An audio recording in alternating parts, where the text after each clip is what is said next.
Part 2. That brings us to the gem of the Showdown. Like I said, when I picked this movie, I don't even care. I just want to talk about Gremlins 2. That's good. It's good that you don't care. Yeah. It is one of my favorite movies of all time. It is so bonkers. It's so stupid, and I love it so much. Honestly, I feel bad that we're doing it this way and not just as a mini-sode. Because like that mini-sode would have been like 2 or 3 hours on its own. I know. There's so much to talk about. My notes are fairly, I mean, they're not mega extensive, but they are extensive. But because there's not a lot of there's so much to talk about in this movie. Let me throw something out before we really get into this. Yeah. And it's funny because it's in an Astron 6 film. So I'm going to make a little bridge for everybody. All right. In the Astron 6 film, Inferno of the Dead, the main character is constantly reading the novelization of Gremlins 2. Oh, really? Yeah. Now I want to read it. I didn't even know there wasn't. So Yeah. that's what my suggestion is. Yeah. Since we're doing Gremlins 2 now, maybe as like an episode on its own, we do fucking book club. Ooh, I like it. Yes. And we read the novelization of Gremlins 2. I have actually been jumping in, inspired by a friend of the show, Brandon Getz, and his new horror book of short stories, which I just recently read. Which is stop me if you've heard this one. Right. Love that. Super fun. Definitely go buy it. I've been inspired to start reading more horror. Okay. Because I used to I was a Stephen King kid. Yeah. Right. So a lot of us were Goosebumps, and then I grew into Stephen King, and kind of went from there. But I just bought the book that Qui-Gon is based on. Okay. Which is, I guess, the short story that's the Japanese kind of surrealist horror anthology, Qui-Gon. Yeah, I think you gotta set that one up because I don't think most people have seen this obscure movie from 1964. Yeah, 64, 66, something like that. Yeah, Qui-Gon is a very famous amongst Japanese horror, surrealist horror movies. Right. It was like at the time the most expensive Japanese film ever made, I think. It's fantastic. It's a fucking masterpiece. It's beautiful. Yeah. And I just watched it for the first time in years and just forgot how much I loved it. It's literally one of my favorite movies of all time. And I just bought the book that it was based on, which I don't know a lot about. Right. Yeah. But I watched it, and then I got down a whole big rabbit hole of listening to Guillermo del Toro talk about it, whom I love. And that would make sense that he would be into it. Yeah, it's like one of his favorite movies, so I ended up buying the book. But yeah, there's some wonderful matte paintings in that you oh just my don't god, see. incredible. Anyway, Gremlins 2, the new batch. Gremlins 2, the new batch. Hey. From the year of our Lord, 1990. I'm just waiting for you guys to talk the same way you just were talking about that film. Not about this gonna one. happen. This movie cost $50 million in 1990. Jesus. So it's a That's little insane. Yeah. Holy shit. Yeah, the That's Joe Dante's Gremlins 2, the new batch. I mean, in 1990, the budget, and you never know when you look at budgets online, they're so all over the place. Right. But also makes sense. But it says they would totally throw that much money at it after the first one, because the first one only was I'm gonna guess a $10 million picture. It wasn't 8 to 12. You know what I mean? It was not a cheap film by any stretch of the imagination. But he got the big check this time. Yeah. And there's such a scale to it, and you have to remember Spielberg's name is attached to it. Yeah. In the 90s, and then that ending scene with all the fucking puppets. Yeah, in the lobby. This was his blank check movie, basically. And he gave a big fucking middle finger, which I love. That's my favorite thing about this. So for those of you who've never seen Gremlins 2, normally I would say, we're going to spoil it, so don't whatever. In this instance, I'm like, what we're going to do here is not going to do it justice with its pure insanity. You won't be able to cover every ounce of the detail of the insanity that ensues within this movie. If you're a younger listener, turn off the podcast. Go watch Gremlins and then Gremlins 2, because you need the basis of Gremlins to understand How fucking wild. It has so little to do with the first Gremlins movie. So we'll get into it. But yes, just keep in mind, this is a $50 million movie in 1990. I actually which translates to $100 billion. Yeah. Into 2021. This makes Malignant look conservative. It really and truly does. I honestly just want to say for our younger listeners, just revisit in your mind the craziest party you just went to, and this might not be as crazy as that. Or this might be crazier. Actually. It is bonkers. So you're gonna love it. It starts off with a completely unnecessary throwaway, but obviously extremely expensive, like Warner Brothers, Daffy Duck, Bugs Bunny pre-credit sequence. Did you say this wasn't necessary? Yeah. I think it's very necessary. You think so? It's absolutely necessary. You have to watch this to understand that you're getting fucking cartoons for the next hour and a half. The whole movie's cartoons. I mean, really, it makes sense in a lot of ways, especially when you start to like the gags that are thrown in this are all Looney Tunes gags. I just feel like we aren't going to totally touch on it, but I just want to make a point to say it's like when a lot of the insanity is ensuing is you notice on the one Gremlin where they put the WB like almost tattooed like thing on one of the Gremlins' bellies. Like let's just say like that bringing it together. Yeah. You have to understand the context. Joe Dante made this movie Gremlins, right? It was this huge, pop culture sensation of a movie.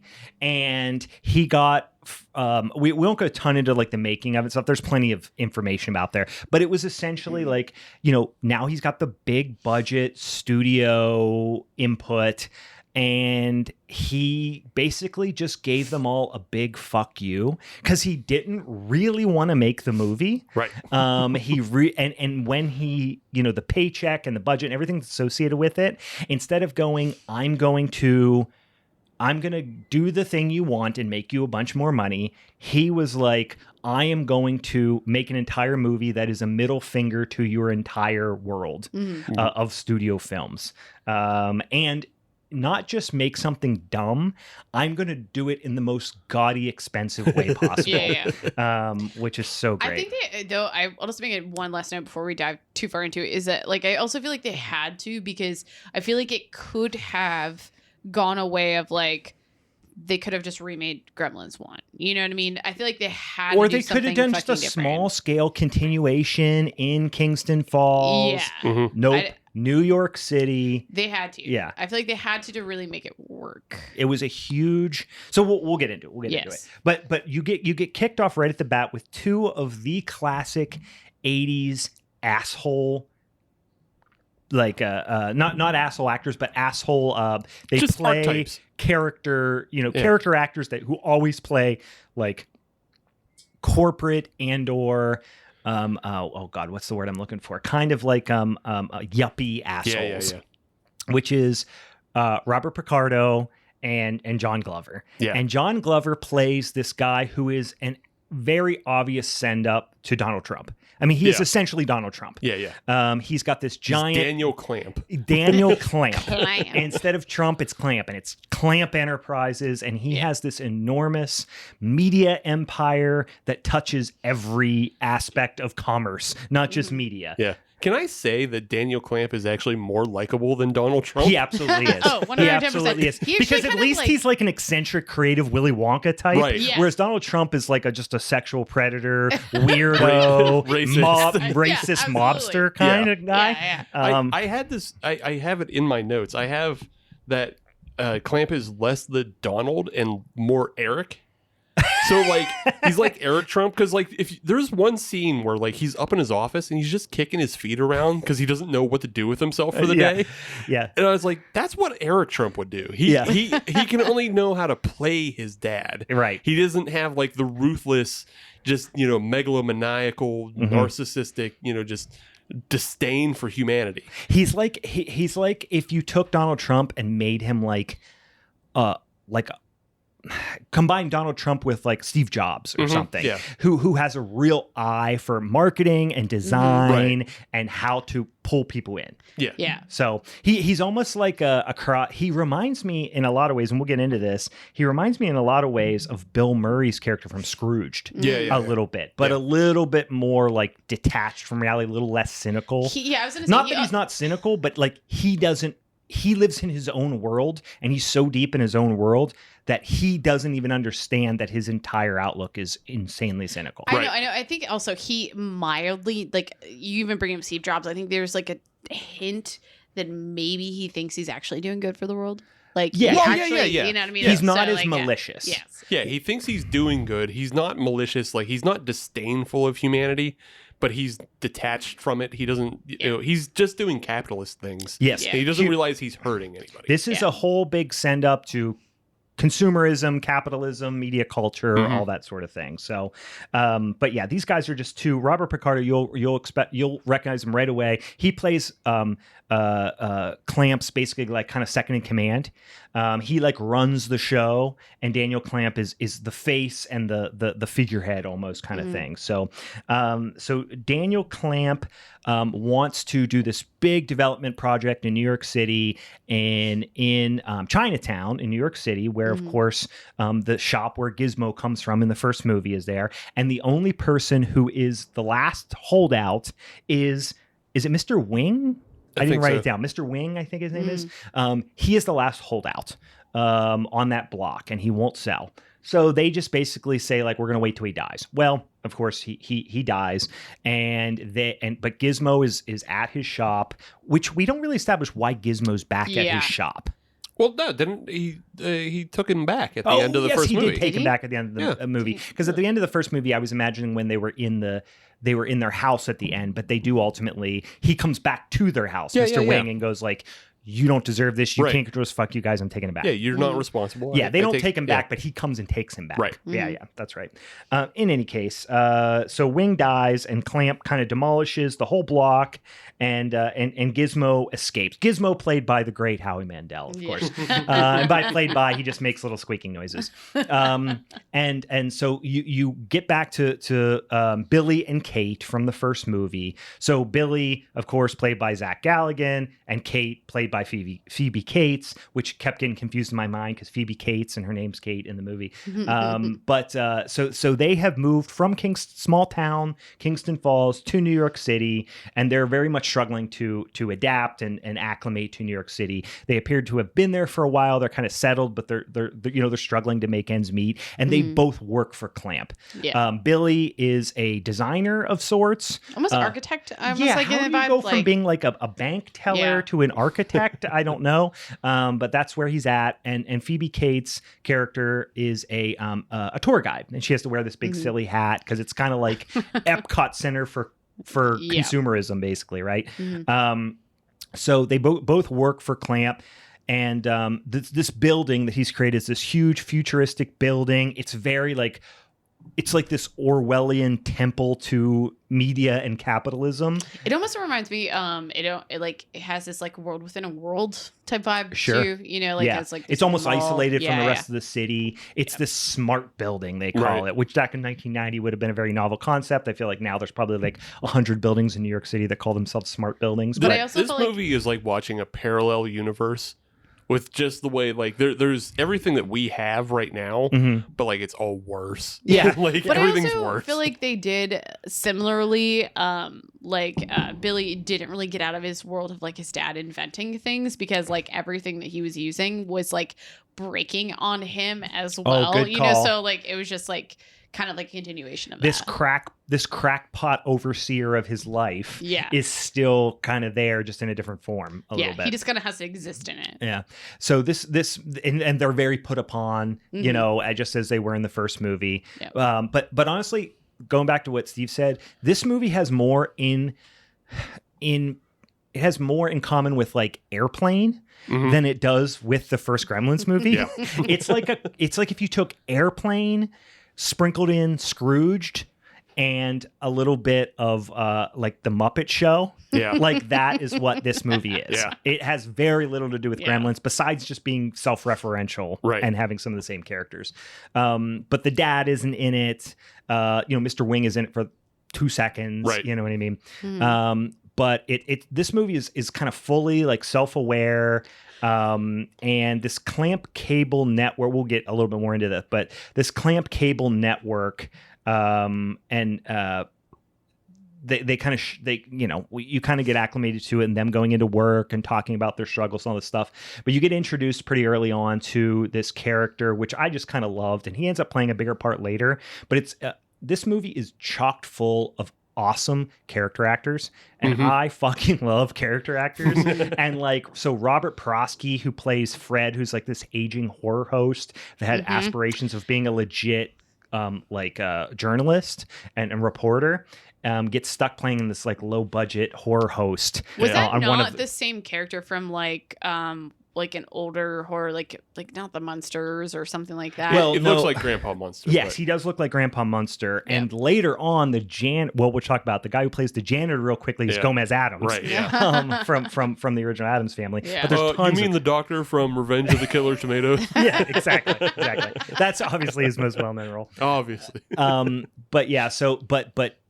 Billy is got all this affection for these old Hollywood, horror host and classic horror movies like Fred, and Clamp is just like completely at odds with that. Like he won't put anything on his channel that's not in like Technicolor. Like he won't put black and white movies. Yeah. Like he's all about modern.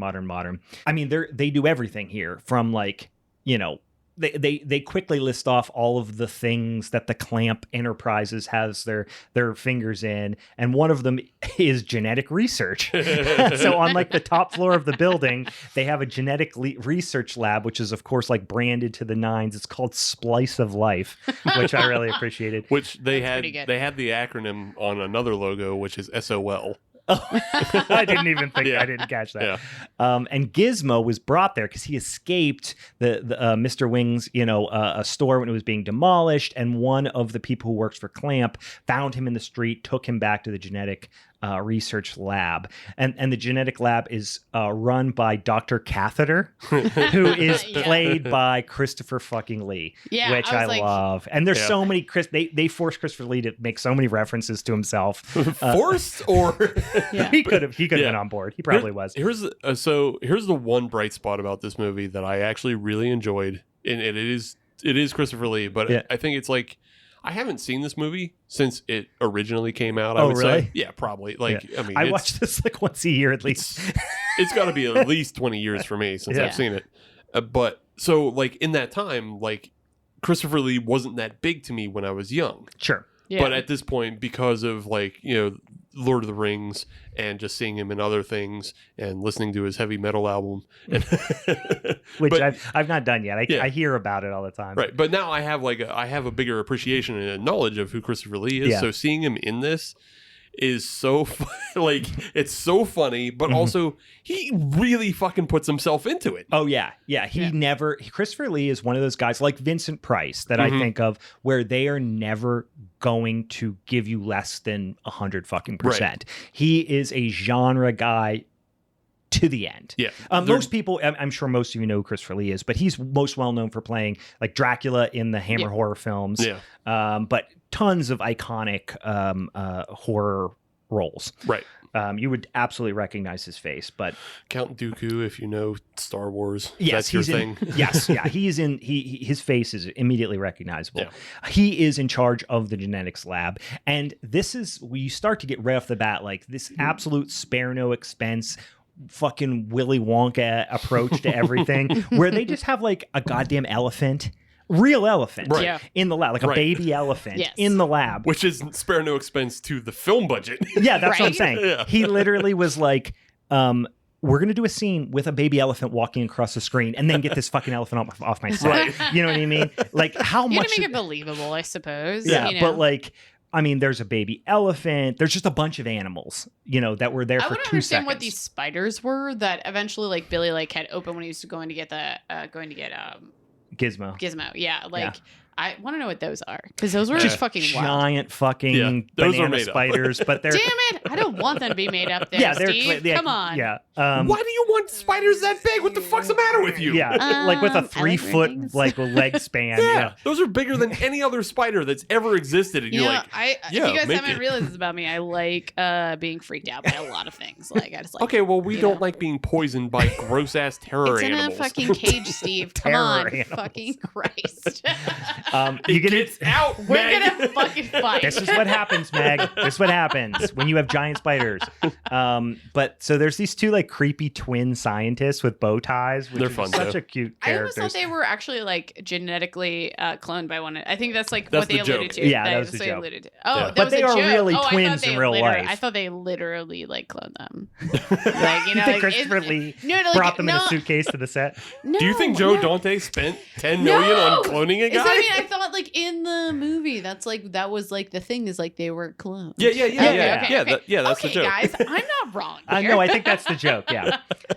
So there's this dumb little scene where like they play some like Little Richard or something, and Gizmo dances to it and stuff. Yeah, It's so just good. all He's these so little cute. these scenes could all be thrown in the trash and Right. nobody would care. Yeah. But they spent all the money You to know do what? all the scenes. Okay, so we're now probably 20 minutes into the movie, Maybe. Sorry. and I really Yeah. haven't laughed yet. Yeah. What? So I'm just gonna make a point to say, this is a great movie. What? But I'm just gonna make a point. Why do you hate fun?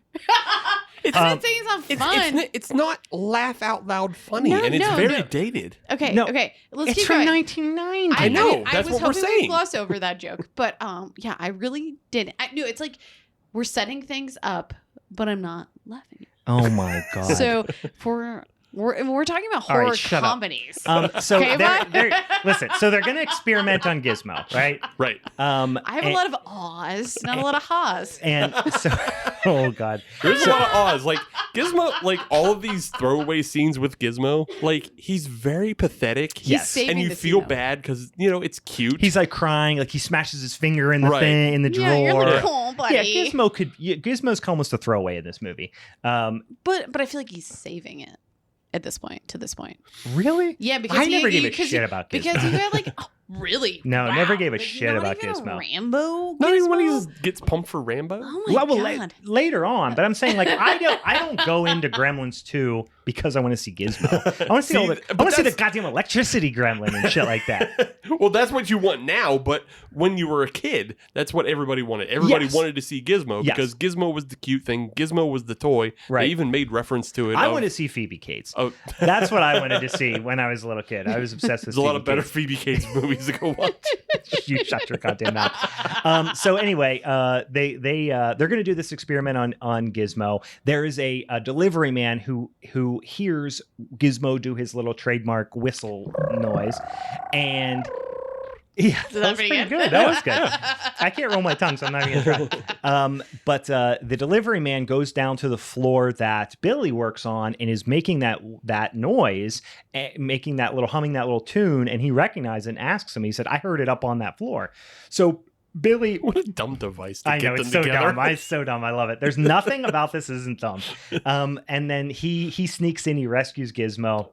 And Gizmo has a little black armband. Yeah. Yeah.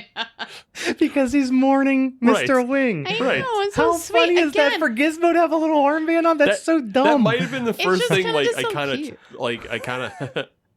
but like yeah, it's I'm still sorry you guys hate fun. I feel bad for you. So also the thing I love about this, for an absolute moron, like Billy's a moron, right? That's But- pretty much established. For an absolute idiot, he has such great intuition. this For what though? Because like I mean, to hear that noise and go, Gizmo must be here. Okay, that. But I mean, like then I think about his department head hitting on him, and he has no. No, he's so self-awareness, like, childish. Yeah. Yeah, like, He's he's so- he's I was just like- infantile. yeah. In a lot of ways. He's like, I didn't do anything. He's the you know pure- what, bud? Guess what? If I was in, he I'd is be the like, "You pure, fucking don't." unadulterated, childlike wonder. right. And Clamp is the WB, Yeah. is Warner Brothers, who are bastardizing everything that is good about genre Commodifying. films. Yeah. Yeah. So it's a very surface level fuck you sentiment to the studio. Yeah, it's Yeah. just that this movie and Joe Dante hates the audience so much No, they don't. He does. He hates the audience.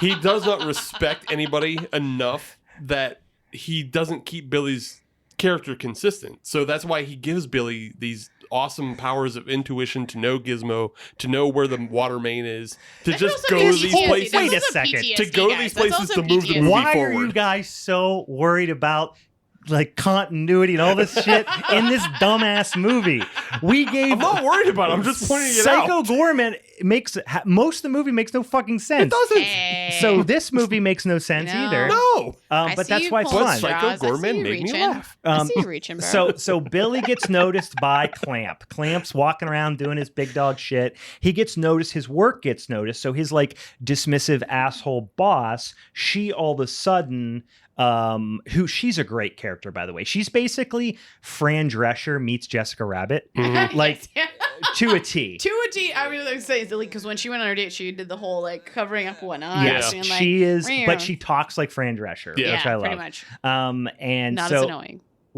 She's I was in love with her. Way. I was fully in love with her. It's even maybe more like Marissa Tomei from My Cousin Vinny. Oh, maybe a little bit more like that. A little bit more like that. Yeah. Yeah, a little bit more like New York. Yes. So she changes her tone on Billy. All of a sudden, Clamp likes Billy because everyone in this company is all about like upward mobility and furthering your career at all costs type of thing. So she sees that Clamp is taking a liking to Billy. So all of a sudden, she's changing her tune on Billy. So Billy, she asks him out to dinner. She kind of forces him to go out to dinner with her. And Billy asks Kate to take Gizmo home and reminds her of the rules. And again, they're both like oddly infantile. They're like adults they're like kids in adult clothing at work kind of thing, which is kind of a weird a weird character trait. But Gizmo gets wet from this faulty water fountain, and this is another one where there's just a great aging character actor who is thrown in there by Joe Dante, which I totally appreciate, which is John Astin, who plays this bit part as a janitor, and he's Gomez Addams in the Addams Family, and he just has these great little throwaway lines that probably were improvised. And he's like, he walks by the water fountain, and he goes to take a drink, and it sprays him in the face, and he goes, "A taste." A taste of the wrench for you, my friend. He says to the water fountain. Come on. If you didn't laugh at that, you hate life. So Gizmo starts immediately reproducing because he gets wet from the water fountain, and you get crazy fucking gremlins popping off him right off the bat. You get kind of a stripe type gremlin from the first movie. You get this like doofy, I think bucktooth gremlin. I think they call him Daffy, which is definitely a Warner Brothers reference there, and just a bunch of others. And I love this is what I mean when I say this movie is Airplane with monsters, because you hear the things over the loudspeaker, and it's clearly an Airplane kind of gag where he's like, whoever's driving this car, please move it. Your car is old and dirty. Right. Like over the loudspeaker and stuff. There's that one. There's like the revolving door joke that's always just kind of like a background thing. The fucking fire announcement is hilarious. Yeah. I don't even remember what he says, but something like that age-old nemesis of man, fire, has engulfed the building. Fire has erupted. It's like all poetic and stuff. That is actually very funny. Yeah, everything about this building, this world, I mean, it is a world that they created, this fucking building, and it is all style over substance. Like everything about it. They come out of the fucking elevator, and it goes, "The elevator doors are open, please leave." Like just like that. Just fucking great gags. So Kate gets confused and takes the dopey gremlin instead of Gizmo because they kind of look alike.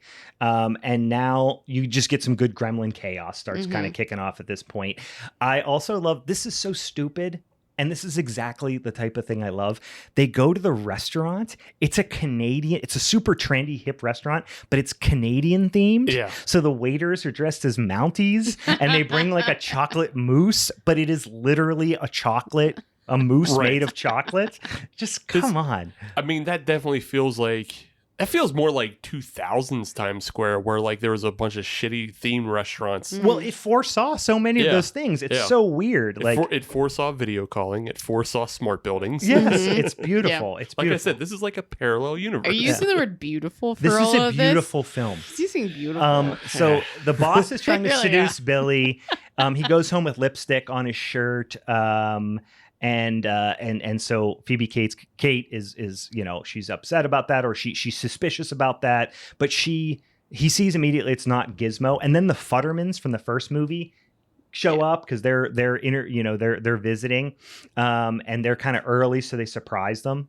Did I get thrown off? Was that his mom? No, that's just the Futtermans. Okay, at first I thought maybe his mom left the dad and was now with that other guy. No, that's just the Futtermans. He is the xenophobic old weirdo that drives the snowplow in the first movie. I just legit thought that maybe it was he is. They're just people from their hometown who are visiting New York City, and we're going to stay with them for a night, kind of thing. So Billy tries to break in and to this restricted area in the building, and the security guard is Art from the Burbs.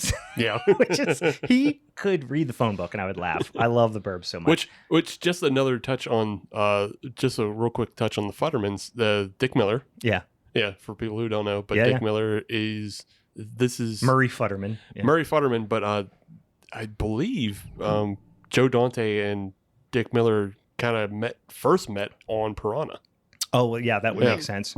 Yeah, I mean, Dick Miller is a genre fucking icon, right. And TV, he's been in everything. Yeah. I can't even imagine how many fucking credits he has on. We just mentioned him last Showdown because he was in Night of the Creeps. Yeah, he's been in, we've probably covered a dozen movies he's been in, but I love this line. This is, again, another just stupid throwaway line that's under the radar. He's like, Billy's trying to explain to the security guard something about, I know him from Kingston Falls. He goes, I remember the Kingston Trio. Just kind of stupid. Such a stupid guy. The bit I like in this is there's a shot where Billy and the security guard are in the background, and I think it's Phoebe Cates. She's hiding. Yeah. So she's in focus while she's hiding. And then in the background, you see the security guard doing the Ed Wood acting with a gun as he's pointing the gun at Billy and explaining something to him. So he's pointing at no muscle discipline. He's just literally talking with the gun. Right. Yeah. It was just a thing in the background. I don't know how intentional it was. I guarantee it was that. I forget that actor's name, but he plays Art. He's the best part of the Burbs. Right. He's fucking comic gold. So now there's just an hour of chaos. This is where disgruntled Joe Dante is just pulling out the Willy Wonka of mentality here. You get this cooking show with a character named Microwave Marge, who is the probably people who know her from Blues Brothers. She is the one of the nuns, right, from the Blues Brothers. I'm pretty sure Greg got all of his cooking tips from her. It's pretty much what I'm thinking. Yes, we've got another microwave reference here, and she's just getting hammered on the air and just cooking things in a microwave.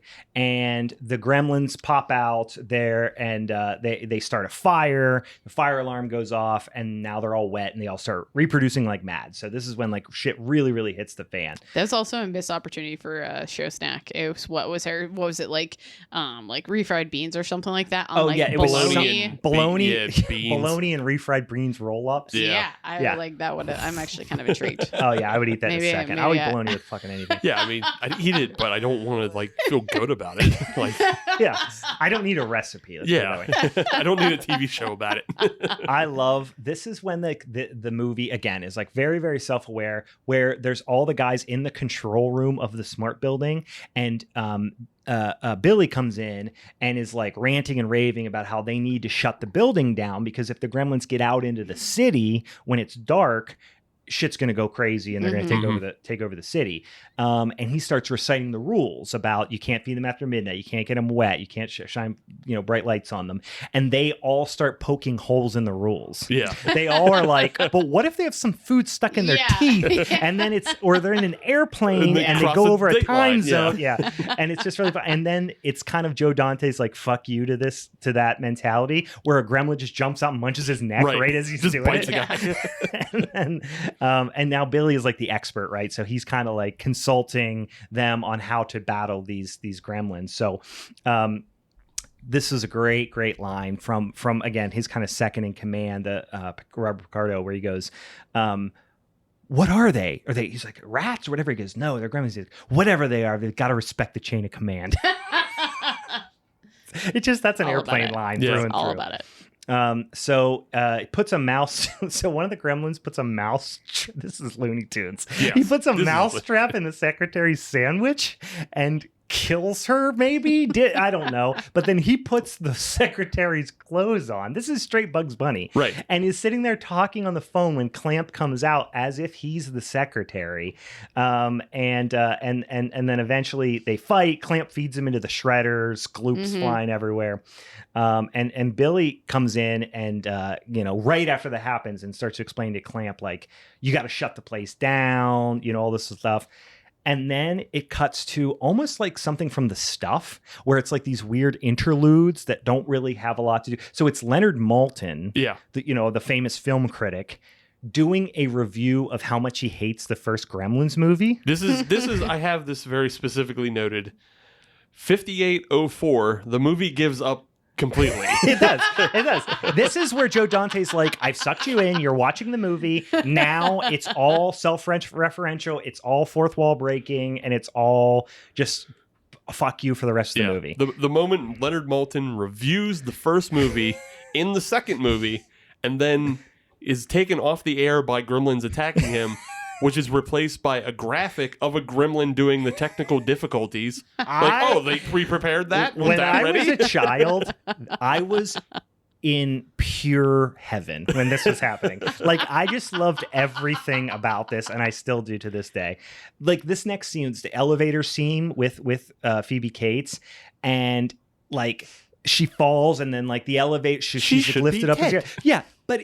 That scene meant nothing to the plot. Right. It was, and as she's falling, all the gremlins on top, it was done to just alarming excess with absolutely no plot payoff. It didn't fucking matter. He just was like, I'm going to throw a million ideas against the wall, and we're going to film every single one of them and spend $50 million. Was that elevator scene before or after where she's just kind of running through the building?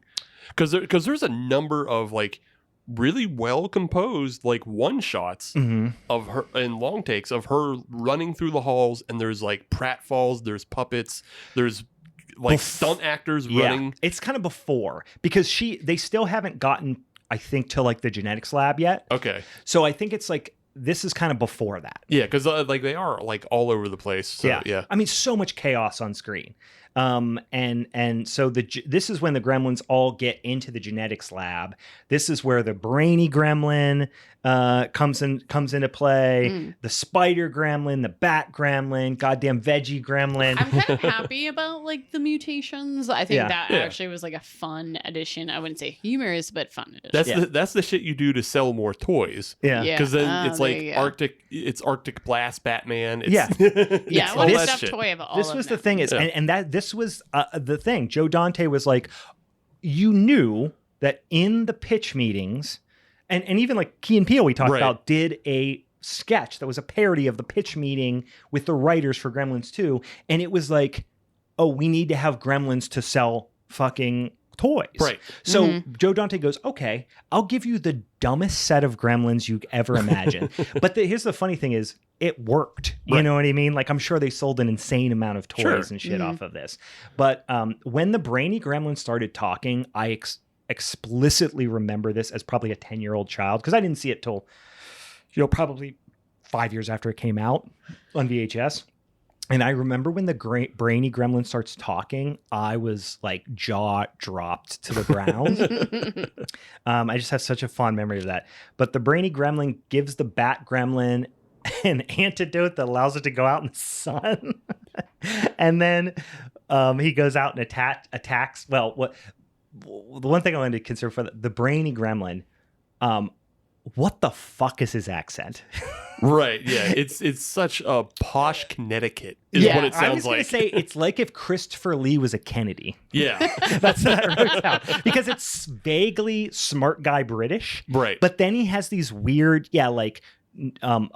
Massachusetts, New Hampshire, Vermont type of like blue blood Kennedy-like ways of speaking too. And so the actor playing it is Tony Randall, who is might be like an old reference, but like The Odd Couple. Yeah. Tony Randall was Felix in The Odd Couple, who was the very straight-laced, up and down. Yeah. Like, I legit thought he just did a bunch of audiobooks, and that's why he's famous now. You know, like that reminds me of every audiobook reader. Yeah, Tony Randall was in like I'm trying to think of what other stuff that I know him from. The Alphabet Murders. I think a lot of people would probably know him from that. The Odd Couple definitely his biggest credit, though, for sure. But yeah, he was always like very stuffy, and so like he that's but I think he knows comedy obviously because he was in The Odd Couple, just being a straight man, so he knows how to put that affectation of like yeah, that kind of like underbite-ish type of old money type of accent. We're just looking for society like everybody else. Yeah, but then like weirdly British at moments. It's very strange. And then I laughed out loud at this as well when they're going through like the trading floor part, and all the gremlins are just going buy, sell. We're telling all of our people to put their money into shotguns and canned foods. So great.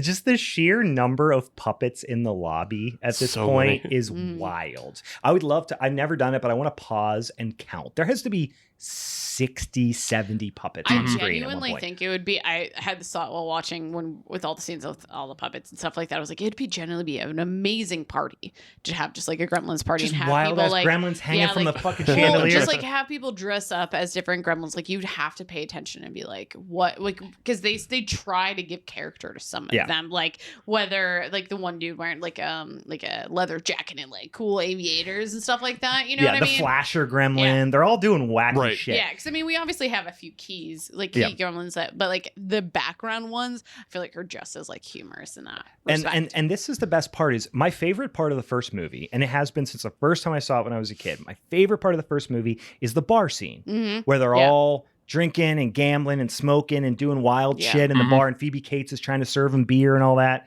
And I love that they brought that chaos back, but on an insane scale. They just for me as a fan of the first movie, just I love that. The Bat Gremlin goes outside, attacks the Fettermans, leaves the Batman symbol in the which is like haha Warner Brothers, remember? As he goes out, leaves a perfect Batman symbol, like Wile E. Coyote style, but it's a Batman symbol. So he attacked the Fettermans on the street, and Murray Fetterman puts him into this wet cement, and then he flies back up and then dries on the building and becomes a gargoyle. So stupid. That probably took like fucking days to film that. But it's so stupid. It's so dumb, and I love that they just were like, yeah, how much does that cost? Oh, $50,000 for that shot? Fuck it. Yeah. Do it. No stone left unturned on this movie. So the film at this point, this is again part as a kid that just blew my mind. The film like breaks. Right. The film reel breaks. Which this would have been like if this was something you saw in the theater the first time. Yeah.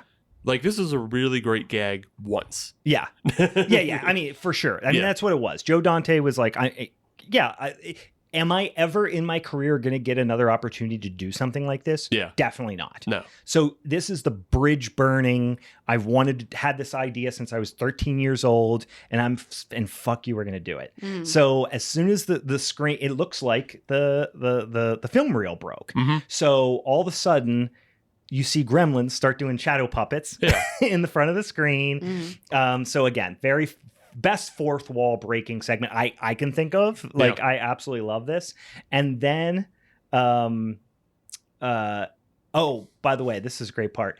The guy who comes down the stairs, who was the projectionist, who was just attacked by gremlins, is Kenneth Tobey, who plays one of the doctors in The Thing from Outer Space. Okay. I knew he which had is to the movie, be somebody. where John Carpenter's The Thing was based on, obviously. He is in, what else is he in? Like The Beast from 20,000 Leagues Under the Sea or whatever that movie. He's in a bunch of like 40s, 50s, 60s sci-fi. Okay. Yeah, I knew he had to be somebody. It's just not because like those roles were so specific, Yes, and shot away from everybody else. So. Joe Dante just like grabbed all of these guys from old fucking sci-fi movies, and then they go in, and the usher, who's a great character, by the way, they put a porno on the screen. By the way, the Gremlins replace it with a porno. It's called like volleyball holiday. Volleyball holiday. and then he goes in and taps a guy on the shoulder. It's goddamn Hulk Hogan. He says, "Mr. Hulk, we have Gremlins in the projection booth." And then the Hulkster cuts a fucking promo in the middle of this movie as a complete non sequitur. And then the film just resumes. Yeah. How can you not love a movie where in the middle they stop the movie for the Hulkster to cut a promo? And he calls them the Gremsters. It sounds like another way. The Hulkster is gonna beat the Gremsters. Let me ask you something, Gremsters. Like, we have you really an think you can go extra toe-to-toe with the $5 Hulk? million. Let's grab the Hulk. Yeah, exactly. Yes. In 1990, there's no one bigger than Hulk Hogan. Right. You know what I mean? Like for kids, for 14 to 17-year-old kids who are going to watch this movie, there is no one bigger on earth than Hulk Hogan. Yeah, you would have had to bring in Batman and the Ghostbusters. Yeah. Or, like just anything else. Yeah. Like, A little bit of foreshadowing though with like Hulk Hogan's like future career in like pornos and stuff like that. Good call. I didn't even think about that. His future career in racist pornos. Look that up, boys and ghouls, if you haven't seen that before. Good Sunday afternoon watch. And then we're just will back. not be on the Showdown. No, we're just back to crazy gags and effects. Greta Gremlin, you see, who's an iconic character at this point, shows up and sexually assaults Clamp's lackey guy. Gives him some of that grussy.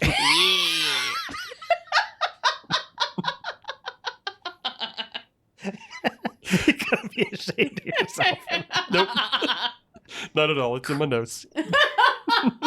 Oh, that hurt my stomach. You took a note on that one. So Electrify Gremlin comes in here at this point. He kills Christopher Lee, and now there's a gremlin with an Uzi. You know, we get we get the old drink spewing out of the bullet holes gag. Yeah. I mean, so good. It's literally Looney Tunes. I feel like it might have been earlier too, but kind of had something similar where the ice cream was getting poured in one of the when they were still in like the Mogwai form, but it was just like then you started seeing ice cream coming out of his eyes and stuff like that. Oh yeah, the frozen yogurt his scene. eyes, and Yeah. like there was a bladder in the puppet, so it was expanding. I was looking at because I was trying to figure out what one of the people in that scene I recognized from somewhere, and I never did find it, but they were credited as like yogurt jerk or something like that. In the scene. So now Frank, who is the Dracula host guy, he starts broadcasting. He finds a cameraman and they start broadcasting live from inside the building all the chaos. Let's be clear, it wasn't just like just find a cameraman. He found like the Asian trope of the tour. Well, he found the guy from 16 Candles. He definitely one of those Molly Ringwald movies, whichever one of those he's in. One of those kind of Brat Pack flicks. You'd recognize him immediately. Which you might not recognize him from, though, but he is the squid from the episode of The Simpsons where they go to Japan. And the squid that sings a song about taking his own guts out. Plays that, too. I did not know that. You guys, don't ever say you didn't learn anything on this podcast. That's right. And just, Clamp at this point is just kind of worried about BS, like publicity and all this stuff, not worried about like people getting killed, obviously, by gremlins. And the electricity gremlin gets into the phone. Yeah. He gets trapped. He gets trapped in the phone and they put him on hold and he's just kind of bopping around in the phone. It's like the worst place to be is on hold, guys. I know. It was just so stupid. And I love this. One of my favorite moments of this and other, I've heard music and other podcasts sample this, which is the doomsday message from the Clamp Cable Network. It's like, Clamp Cable Network, hope, we'll go off the air because of the end of the world or whatever. And Clamp like starts tearing up and stuff like that. Yeah. And he's like, I hope you've enjoyed our programming. And more importantly, we hope you've enjoyed life. That's like, it's such a great line. Now they decide they're going to fool them by leaving the building. And then again, just dumb little throwaway line. He's like, we should do it at 4:20. Right. Did you catch that? And he's like, good idea. I didn't catch that. That's good. Because they want to make the gremlins think it's nighttime, so they'll go outside and get killed by the sun, of course. So the boss lady has a run-in with the spider gremlin at this point. She gets caught up in some of the webs.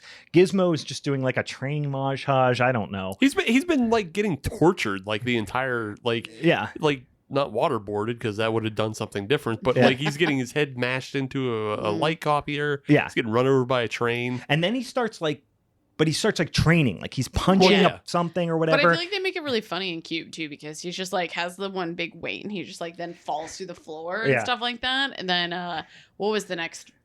He does something where he's punching something. Yeah, he's like trying to punch the bag, and you're just like, and then eventually he makes a like a Rambo outfit, including a bow and arrow out of a. And here's the one thing I loved about this. They built an entire separate Gizmo with human hands inside the puppet so that they could show him bending a giant paperclip. And they made that suit just for these little intercut scenes of the training montage, which I guess they do culminate in him shooting the flaming arrow. But it's just like that costume was so unnecessary. Yeah, there's so many different Gizmo things. Because they have like the ones that dance, they have this close up one that you're talking about. They have, there's so much that they put into these basically non-scenes. Yeah, and then like all the animatronics that are in the face with the eyes and the lips that move. It's just like Jesus Christ. And some of these gremlins that they did that with, like they're barely in the movie. Right. They built the whole puppet with the animatronic eyes and shit to be in there for 30 seconds. Yeah. All those goof ass mogwais. Yeah. They built all those just to not. I think I look at it as like that's kind of amazing though, because I feel like throughout it, because you have like those like very specific characters who have so much money dropped into them, is that everything else is chaos that you can't fully focus on, you're just able to be like, okay, they maybe he did something like that. Your mind is so trained to think that like, okay, there is more character to all these things than because of these few specific characters. Yeah, it's world building. It's Rick Baker, right, that did these. I think so. I think it's Rick Baker on this film, and basically he had to have made fuck you money off of this. I'm sure he did. I'm sure Joe Dante was like, come in here, I'm going to pay you so fucking much money. Like crazy I'm going to money. make you so rich. So Fetterman sneaks back in through Clamp's like little escape hatch that he comes out of. And then Gizmo is, building the Rambo bow at this point. So at this point, Frank, the Dracula, is interviewing the brainy gremlin. And he turns and shoots another gremlin in the face. Like, you didn't think that was to be civilized. And he's like, what do you want? And he's like, dinettes, complete bedroom suites, convenient credit, even if we've been turned down in the past. Like he's doing this whole, again, it's like these gremlins are just regurgitating the consumerist stuff that they've seen in the few minutes that they've been in existence on TV. He wants civilization, and then he's like, but civilization that wasn't civilized, you would think, but blah blah blah. But civilized to him is just consumerism, right? You know what I mean? It's just consumerism. There's a real funny line in this speech, and I think he's talking about he wants like tickets to a matinee or whatever. Oh, to Broadway. Yeah, he wants tickets to Broadway, and then he follows that up with, and then the street crime. But I guess we could watch that for free. Yeah, he goes, we need to. Yeah. What's the line? It's something like, he's like, Broadway. We need to know how to get tickets. Yeah, and street crime. But I suppose we can watch that for free. Just like there's still like crazy animals in that. We still want to watch like hobo fights, essentially. And it's just, this is, like I said, just the kind of full-on tongue-in-cheek takedown of consumerism, media culture, all that stuff, while just simultaneously spending as much money as possible. So Gizmo saves Kate and the boss from the spider gremlin with the flaming arrow. He does the Rambo and also bit. the redhead, Yeah. And then then again, very self-referential, kind of self-deprecating, where Phoebe Cates starts to dig into a speech about Lincoln's birthday instead, which was, of course, a reference to the first movie where she does the Christmas speech about how her dad died in the chimney, but which is one of the most famous parts of the first movie because it's a complete non sequitur insanity. Yeah. And she goes to do it this time, but then they're all just like, no, let's not do this kind of thing. It's good character building because the story she's telling is about a man dressed as Lincoln flashing her. And earlier in the film, she kicked the Flasher gremlin. Yes, she does. Despite avoiding all the other gremlins, it's the Flasher one that set her off. That's the one she boots. Because she's been traumatized by. Let me just make a point to say that if we have this gremlin party, then no one can dress as a Flasher gremlin. Okay, guys? Let's just I cannot make that promise. I cannot make that promise. Don't. Why you Stop stifling my creativity. Yeah. What's the matter with you? It's not creative if it's like given to you. I'm going to be Lincoln Gremlin. Hell yeah. So now there's just like a giant musical number. Brainy Gremlin starts singing, and there's about 100 other gremlins on screen singing Frank Sinatra's New York, New York. Yeah. And Greta joins in. There's like, she comes up through the floor. It's like a Super Bowl halftime show. Absolutely. But New York, New York. And it's just, again, it's just so indulgent and so insane. I just like how all of her sounds are just like, Yeah. Never says anything. Just... No.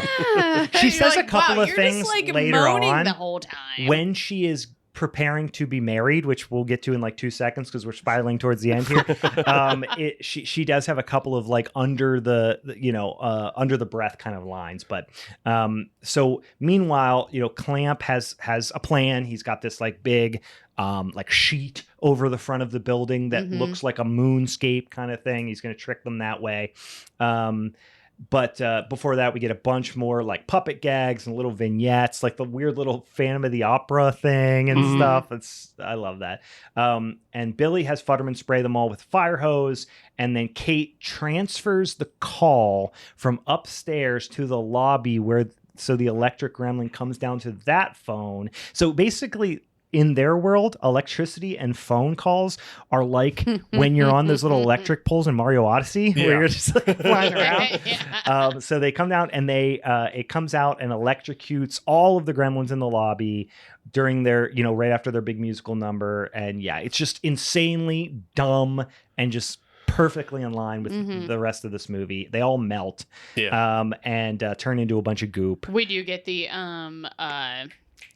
why am I forgetting the movie? But we're like, I'm melting the witch. Like, they even do a freaking Wizard of Oz reference. Which I think actually is Joe Dante. Oh, is it him doing the? I think he does the voice. Yeah, I think he does that.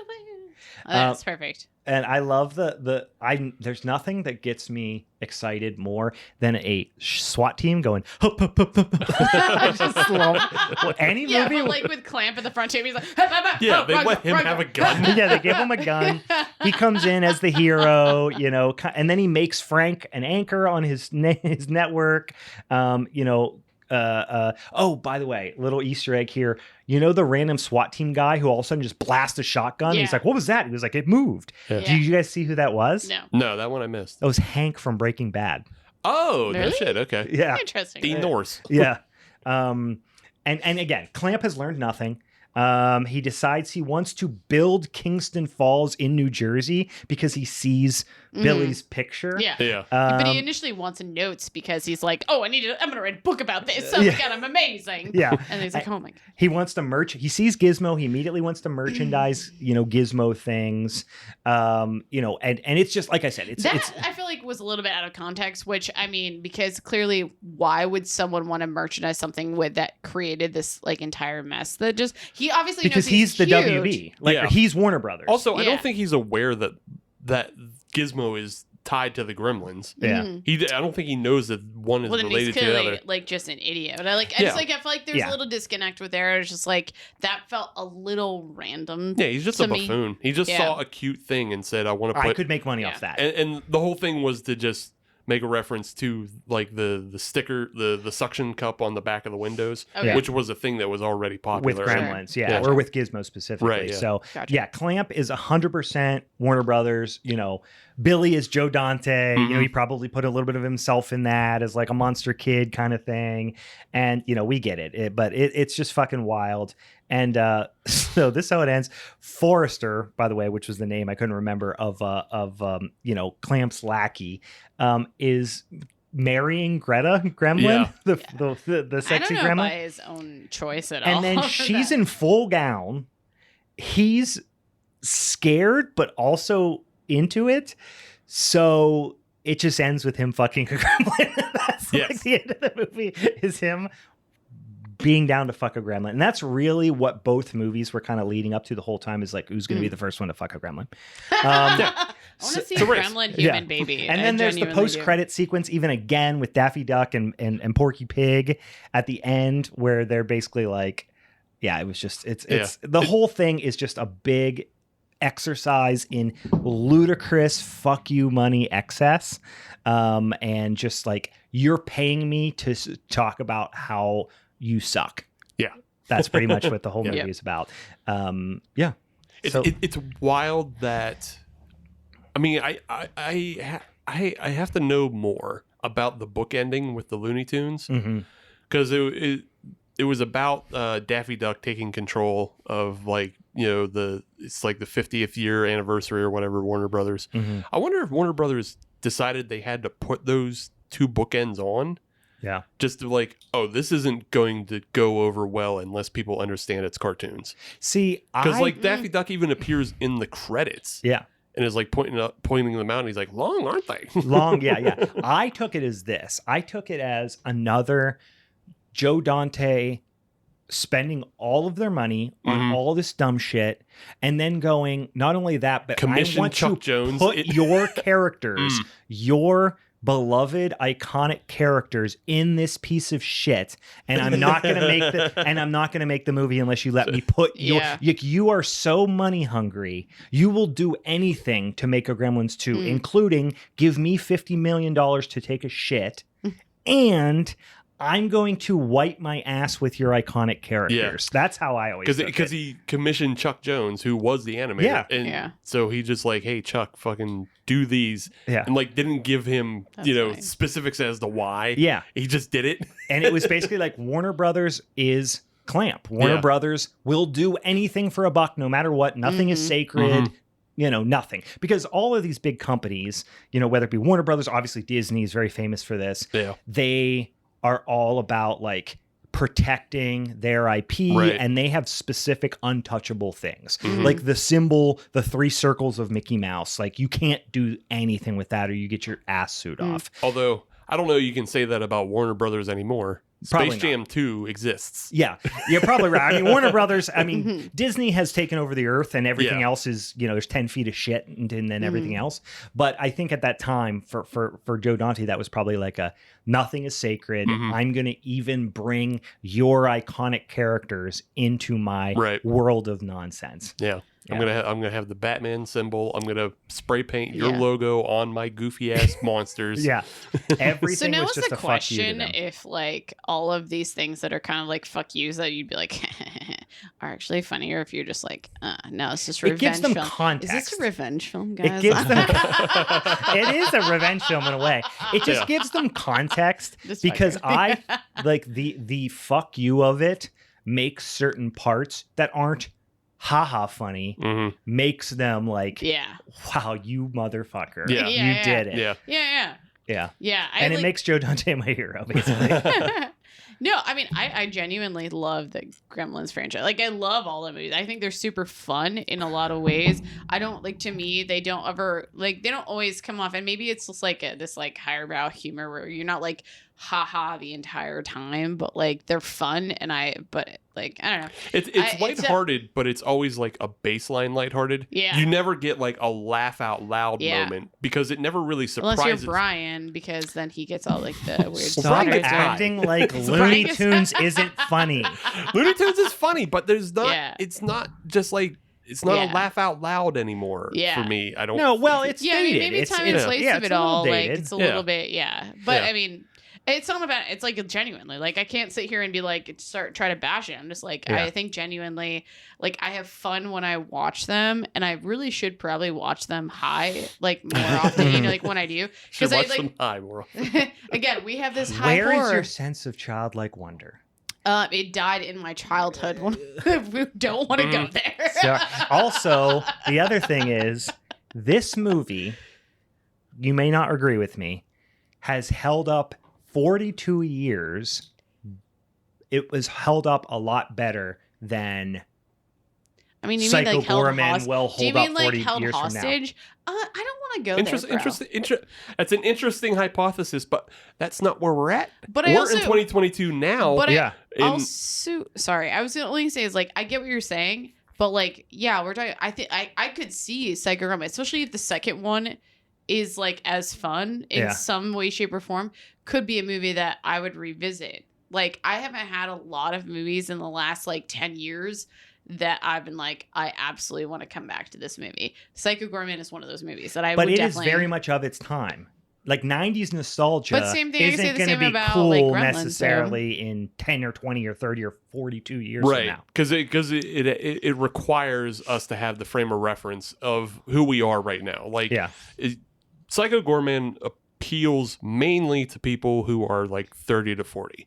Yeah. Because we get all the reference of like what Saturday morning cartoons and Power Rangers and all that shit is. Yeah. Gremlins doesn't have, but I mean, Gremlins is like it's the Looney Tunes, but I don't know how that appeals to people nowadays. Every show that has any amount of physical comedy now is still ripping off Looney Tunes in many ways. Yeah. Like Looney Tunes is timeless. Right. I have Power Rangers toys in my office here. Like I love Power Rangers. It ain't Looney Tunes. You know what I mean? So like I do think there's more staying power to it.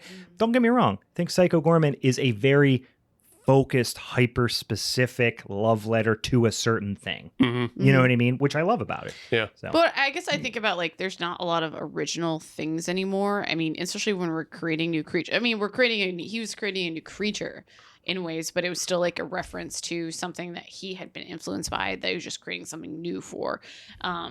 Like, you know, and then... Psycho Goreman, you mean? Yeah. But then when we're thinking about Gremlins, like, we're talking more about, like, creatures, or like literally critters of sorts, like you know, where like you don't see that type of thing being created as much anymore because it's just not as popular. It's literally I mean, I could go on Tubi right now. I'm gonna guess there's 40 movies that are Gremlin ripoffs on there. I was gonna say, but that's what I'm saying. Like, you're not seeing as many like original ones that are like kind of like that in a way. And that's why I genuinely don't think a lot of things now are like super original. Yeah, what makes sense is like we don't get like those creature, like there's a bunch of those ripoff ones, but we haven't seen like a AAA level that would have been a Gremlin. You know, we haven't seen a critter movie like that in a while. Like little creatures kind of thing. A little bit. I think. I mean, I don't know. Krampus comes to mind. I was gonna say with the little creatures in Krampus. I mean, even like in the new Ghostbusters Afterlife, there's like little. You know, that stinks, but you get what I'm saying. Like, I think Little Baddies is an iconic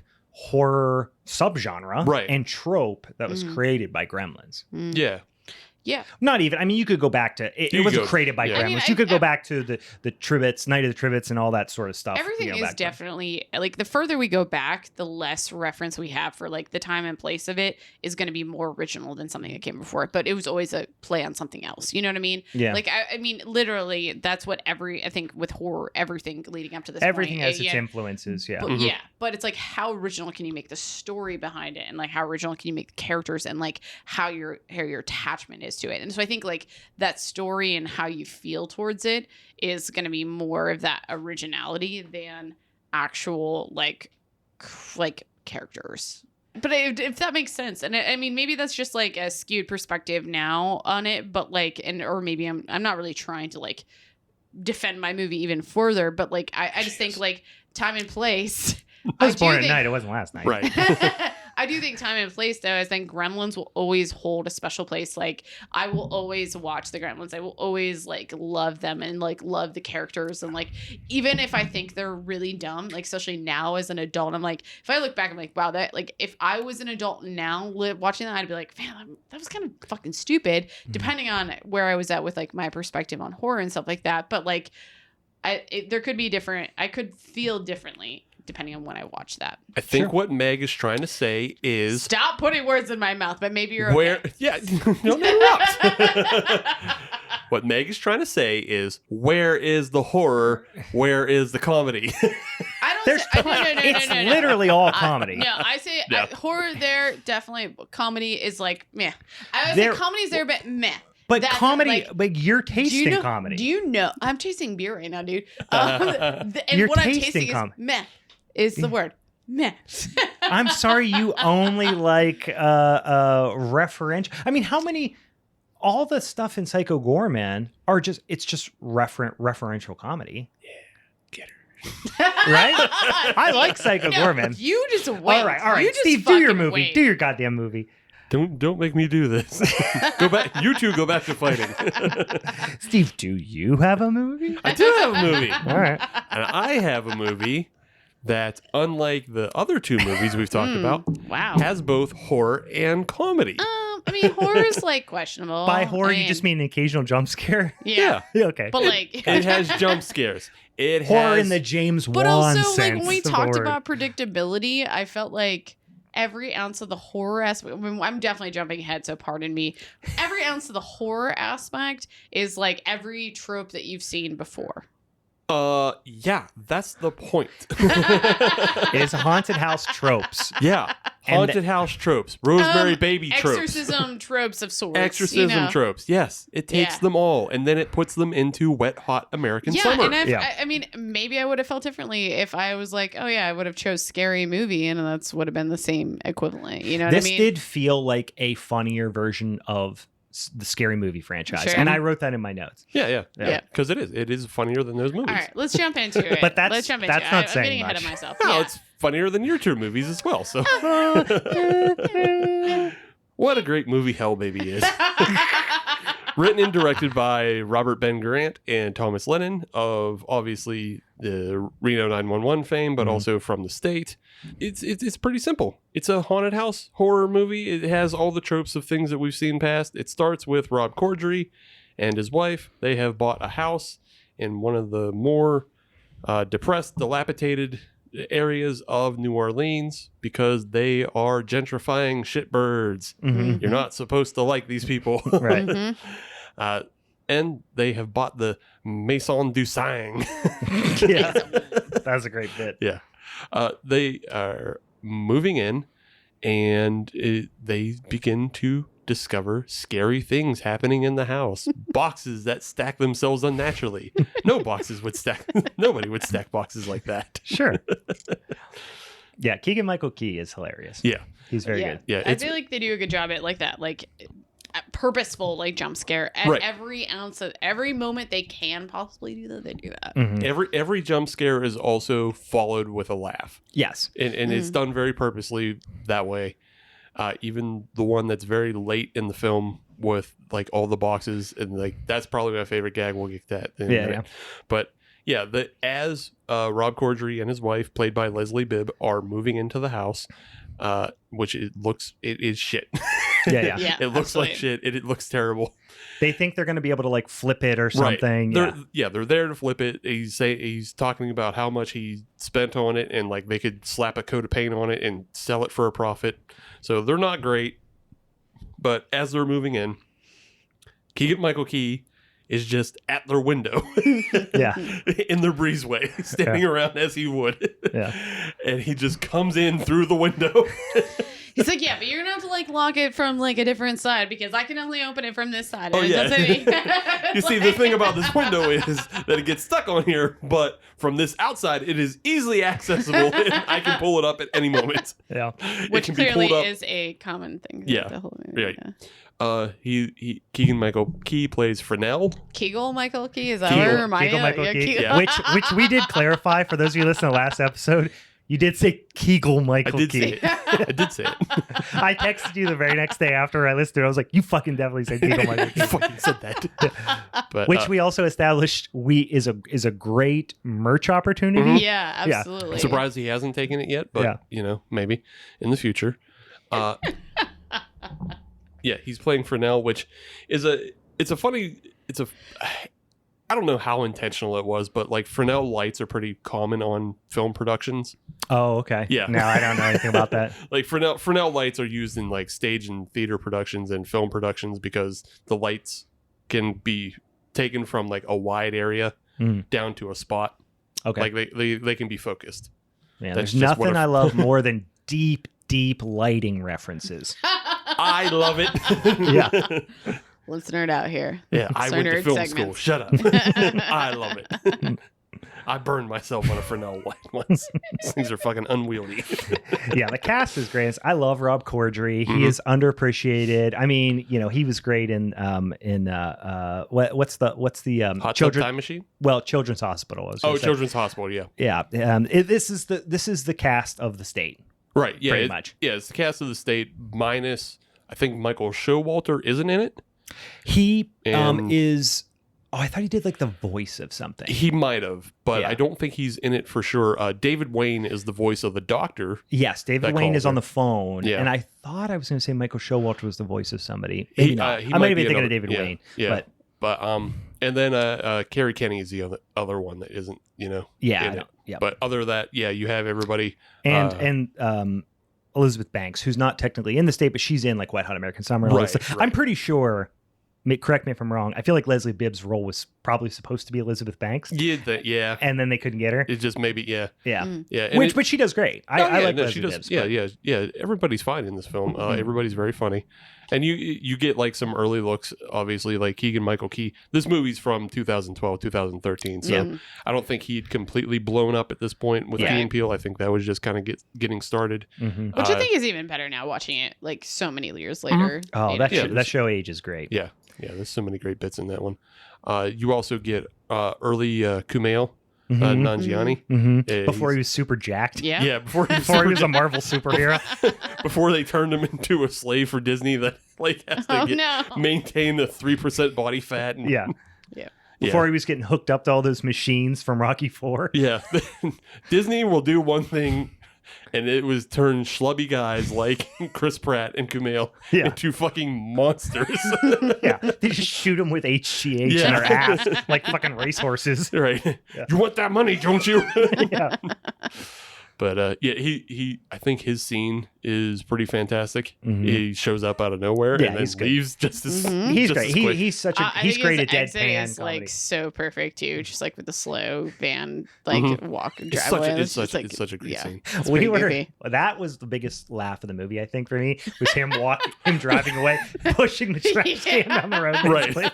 It's just so funny because just to set that scene up, I mean, the whole film is just tropes about horror films. Yeah. So the plot is that, as they move in, Leslie Bibb, she's pregnant, and then she slowly begins to turn, and it seems as though that's really slowly. Well, it's pretty quickly. The only thing I think it's just a scene where she's scrubbing her fingers at the sink, and it's very gross and upsetting. You know what I found that was weird? I don't know if it was a missed opportunity or what your guys' perspectives on it was when, like, with the naked lady, that initially you're like, she has a trope of like, oh my gosh, yes, we always see these like weird naked ladies that are like just like ghosts and shit like that. And then all of a sudden she had nothing to do with like the actual horror of this house. Yeah, she was just a neighborhood person. She was like a neighborhood person. Yeah. But I felt like it was almost like that's what made it less believable, like what's actually going on. Like nothing made sense of how she actually became possessed. That's the thing, is it was never the house. Yeah. because the dog was a real dog. It wasn't a ghost dog. Like the Mrs. Nussbaum, she's just an escaped. She's just escaping the local like old person's home and like running around. The cops in this house. know her. She does this all the time. Yeah. Leslie Bibb is pregnant with a hell baby, and like she gets a call on the phone from her doctor, who sees it on the sonogram that he wants to talk to her about it. Yeah. So this has already been a thing before they moved in. But we didn't really we didn't get that. Like No, I don't think no, that's they never explain it. That's what I'm saying. So it wasn't explained because you don't really, I think, realize that, and like because she doesn't get that call until after she's living there for like at least a few days, at least a week. You know what I mean? Like so that could have been a day or two ago. So like anywho. I'm definitely nitpicking at this point.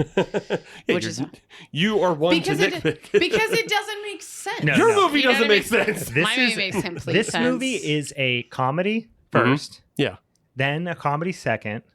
Yeah. And then perhaps a comedy third, and then horror maybe like fourth or fifth. Well, at least it gets to the horror at some point. Come on. Wait, which one of us doesn't get to a horror? Brian's. No, I still think it's horror. It's got fucking little monsters everywhere. Yeah, I know. Hundreds of tiny monsters. So? One of them is a spider monster. At no point are they ever scary. What's scary about your movie? A jump scare? Yeah. But you had to Naked say there's women that there's are a old whole and gross. subgenre of creature, like little critters. So we have it on our wheel, bro.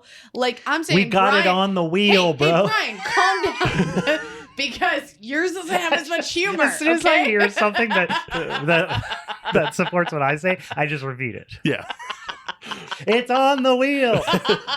Look, if we're ranking things on their horror elements, I don't think Gremlins 2 goes up there because it's all fucking Looney Tunes. It's sweet sci-fi horror. Just because I'm not saying it's not horror, because that's like saying Beetlejuice is not horror. You kind of just Beetlejuice is still horror, just the same way Gremlins 2 is, but the elements are not that scary. We also had a pretense for Gremlins to be horror, where Right. Beetlejuice was just like a random one. The original Gremlins actually has some generally disturbing and gross things. So we knew that it was horror walking into it. Right. Just the comedy element was a little bit questionable.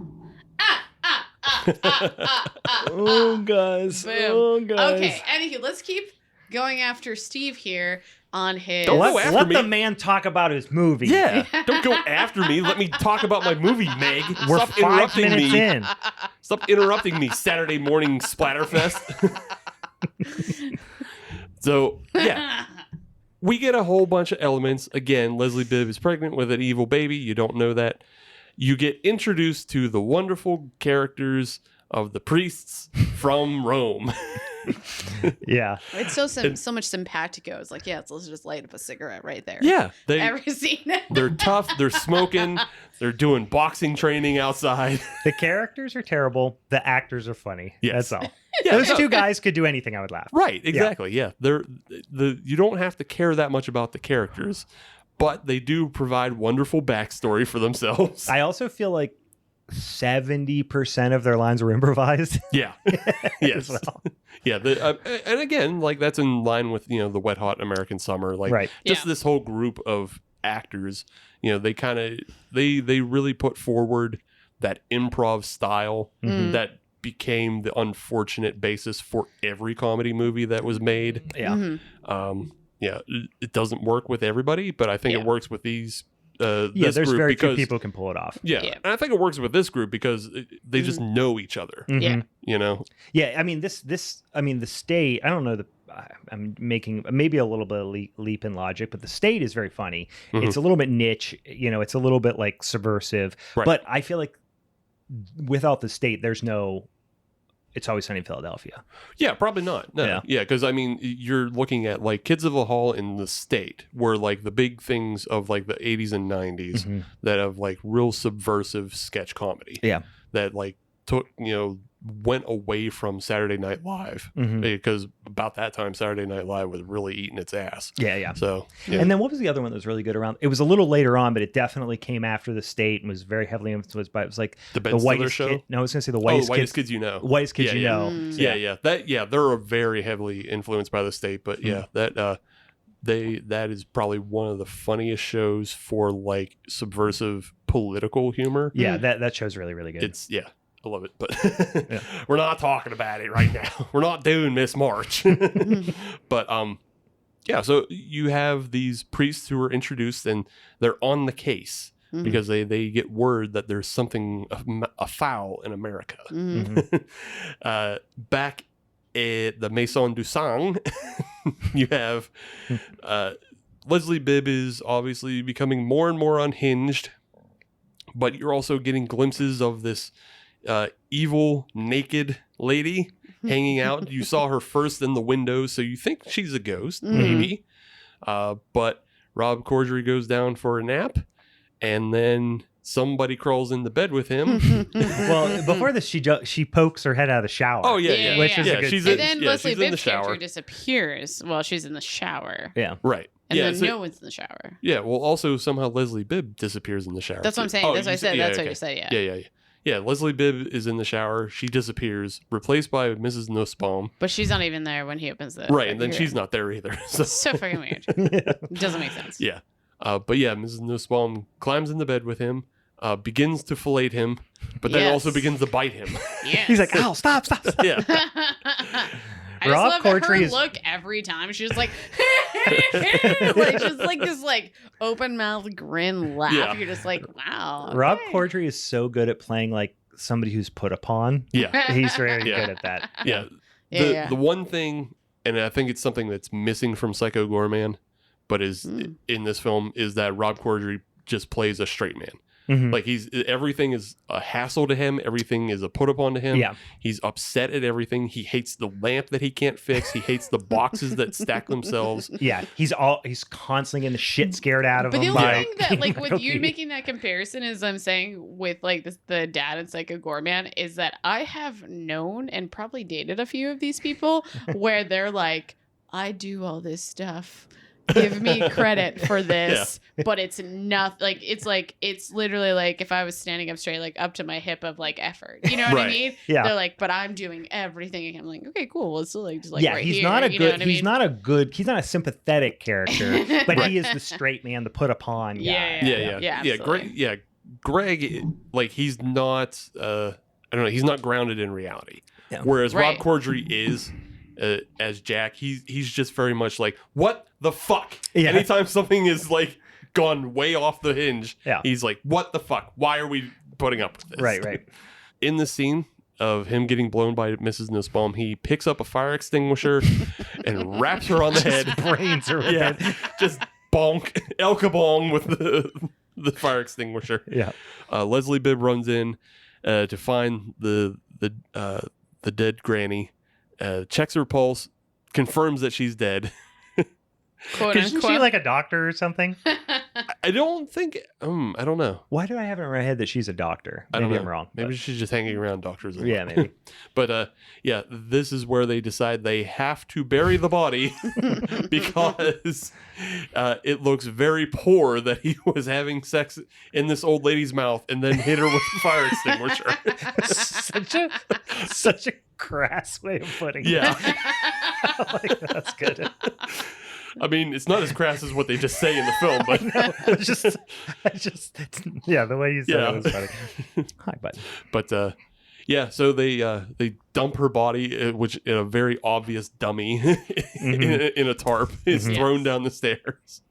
They dig a hole, they bury her, and his wife's chugging wine while pregnant the entire time. Yeah. She like starts smoking again, chugging wine. Yeah. And this is where they are confronted by a possible ghost dog, very much out of the omen. It's a Rottweiler, and she speaks Latin at it as it runs away, which incurs Jack's first instance of what the fuck. Yes.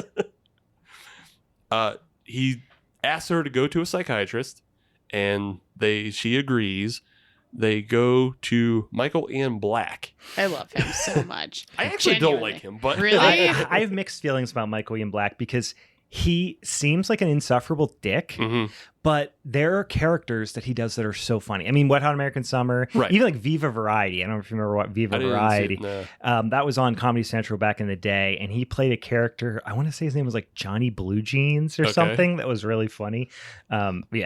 Yeah, I mean, like there's some characters like because he's an insufferable dick in real life, as I perceive. Yeah. It does fine on film. Right. But it's just like, I could not imagine myself hanging around him. No, he seems insufferable. Yeah, but he's playing a bike riding psychiatrist. It's just like, they have this like conversation back and forth of him talking about how much he loves his bike. Yeah. Rob Corddry says, "Oh yeah, we bike too." He goes, "Oh yeah, what do you ride?" Like, I don't know why I said that. I don't know. But also, fuck you. Yeah. Who fucking cares? But yeah, he takes Vanessa, who is the wife, takes her into the office, and then a couple minutes later, she comes right out, seemingly cured 100%. Rob Corddry is a little confused that he would say she's cured 100% and then prescribe her Valium while she's pregnant. Right. He wants to go talk to the doctor, and then she puts on the waterworks, and you have this fun little reveal of him opening the door to the office to find Michael Ian Black crucified while Straight he's up. still talking to his wife. Yeah. So he never actually sees it. Yeah.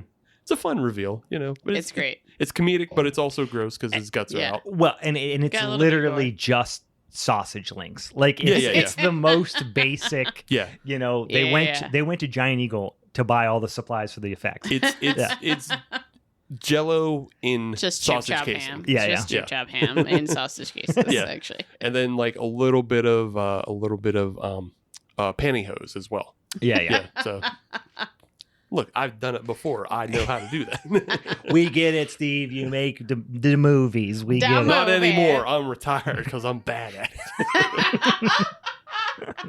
Like, now And I have no money.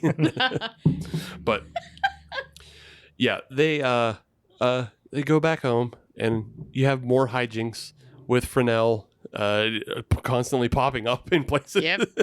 Like he's just down in the My favorite one is when he's down in the basement, and he's just like, because every time He's he walks up bartering to at him, that point. they both are like startled by it. Right. They're both startled. Yeah.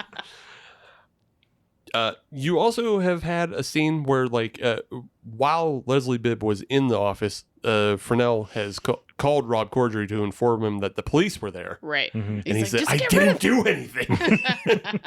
He's like, that sounds like somebody who might have did something, but I don't. He's like remarkably understanding and on his side, even though he doesn't really like know him or anything. Yeah. All he's ever done is trespass in his house, Right. but he's like on his side 100%, like sympathetic of everything. Right. Yeah. Well, as we come to understand, Fresnel is basically squatting in the house. Yeah. Right. But he also witnessed the murder. Right. What we think is the murder. This is almost like it's his racket Yeah. to get shit on people and then squat in their house. Right. Jerk off to their pornography and hang out in their homes. Yeah. Satanic pornography that they starred in. Right. Yeah. Yeah. Back at home, the cops, played by Rob Hubel and Paul Scheer. Paul Scheer, yeah. Why am I blank? I couldn't believe I blanked on his name. Oh, Paul Scheer's so good. Yeah. And they're both great. Rob Hubel and Paul. I mean, all these people Which are one's the extremely more funny. bald one? Paul Scheer. Scheer. Yeah, I was gonna say I saw him on The League and like absolutely fell in love with him. He's there. in The Like, League. He's so great. He's one of my favorite podcasts. How Did This Get Made? He's on that. With, Okay. He's married to June Diane. June Diane Raphael, Yeah. and then Jason Mantzoukas is that's a great Yeah. show. Mm. Yeah, it's a great show. Still haven't done the Hellraiser with Adam Scott in it, but I know. We talked about this. It's like it's a fucking treasure trove. yeah. Yeah, they have this setup of like good cop, bad cop, but really just they're both bad cops. Yeah. They're rude and they're suspicious, and they're just like constantly trying to get people to admit to crimes, Yeah, whether or not they did them or not. Yeah, and they're yeah. they're always like trying to like throw out like oddly like punny insults, Mm-hmm. but then one of them runs out. Yeah. Yeah. Or Runs they out like of- make the wrong insult. They're Yeah. like, or the wrong He's like, all right, reference. Casanova. Right. They're like, wait, I thought we were doing smart guys. Yeah. No, like I really, really liked their dynamic. I thought that was pretty funny throughout the whole thing too, because they're just like, let me just ask you a question. Like, well, did you do something? Did you do something? And they're it just feels like quirky. they went to them and said, okay, you guys are the cops. Come up with a bit. Yeah. You guys are the cops. Be cops. What would it be like if a comedian was a cop? Right. Yeah. Do it. Go. Yeah. They take Jack out to see. You just went Australian for a second there. I did. They take. I was like, I had like a little bit of swallow and like goop in my mouth. And I don't know why it made me Australian, but it did. Game on. Yeah. they take Jack outside because they have Mrs. Nussbaum on a stretcher covered up. Yeah. And they go, Mrs. Nussbaum has something to tell you. It's like, what? And she sits up. And she's like, I'm okay. Who was in the Mrs. Nussbaum costume? I never looked it up. It was somebody called Alex Berg. Oh, I don't know who's It Alex Berg. It didn't even have like a profile picture on the IMDb. Oh, interesting. Yeah, so it wasn't somebody I recognized by name right away or anything. Yeah, but it's just like it's somebody who's in a fat suit, essentially like Evil Dead 2, the way Ted Raimi was in the downstairs granny suit. But yeah, they insist on her getting a hug from Jack because she wanted to thank him. I know those type of hugs. Yeah. Well, then she starts putting her fingers up his ass. Yep. And the whole time, I love Rob Hubel at this point because he's going, act like a lady. Act like a Like they deal with her every day. Right, yeah. Like this isn't new. It's just like, act like a lady, Mrs. Nussbaum. I just looked at Alex Berg, and he's in a ton of shit. Huh. Weird. Is he always in an old lady costume? No, he does a lot of voices on stuff. Yeah, definitely a lot of. I mean, a ton is a strong word. Well, I feel like he's certainly not in a ton, but he's got like 38 acting credits. Okay, yeah. But it's a lot of voice acting. I was gonna say like that character itself was just kind of like very Jackass-esque. Yeah. You know what I mean? Like, let's see Johnny Knoxville in a old lady suit. Right. Now, pretty much. He's been in a lot of stuff that touches a lot of the people, like that bajillion dollar properties. Okay. You know, stuff where like Rob Hubel and Rob Corddry and all those guys were on. Yeah, so obviously a friend who gets work. But one episode of the Goldbergs, that's it. Okay. Children's Hospital. Yeah. But they put her down with a taser. Yeah. And then they start shocking each other with tasers. It's pretty great. Yeah, they're just a couple of like dipshit bro-y, you know, guys. Yeah. Yeah, just dumb Act cops. like a lady. Act got a finger up his ass.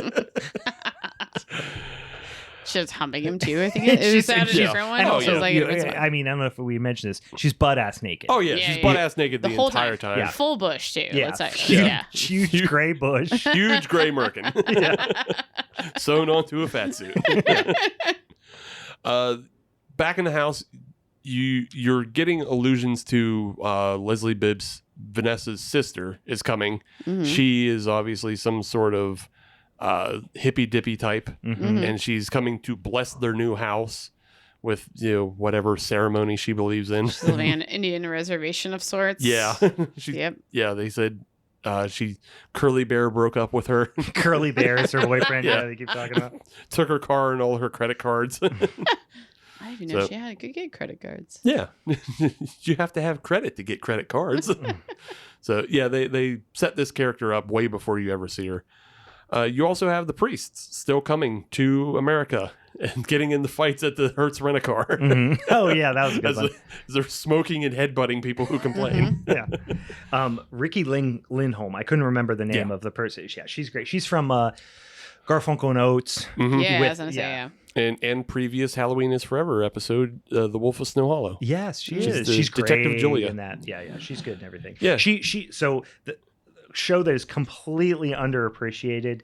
It was only on for I think I got like 3 seasons. Another Period. Okay. Did you watch that? I've only seen a couple episodes. Shit, was like that show funny? It was her and Natasha Leggero. Okay. Yeah, and that show was so fucking funny.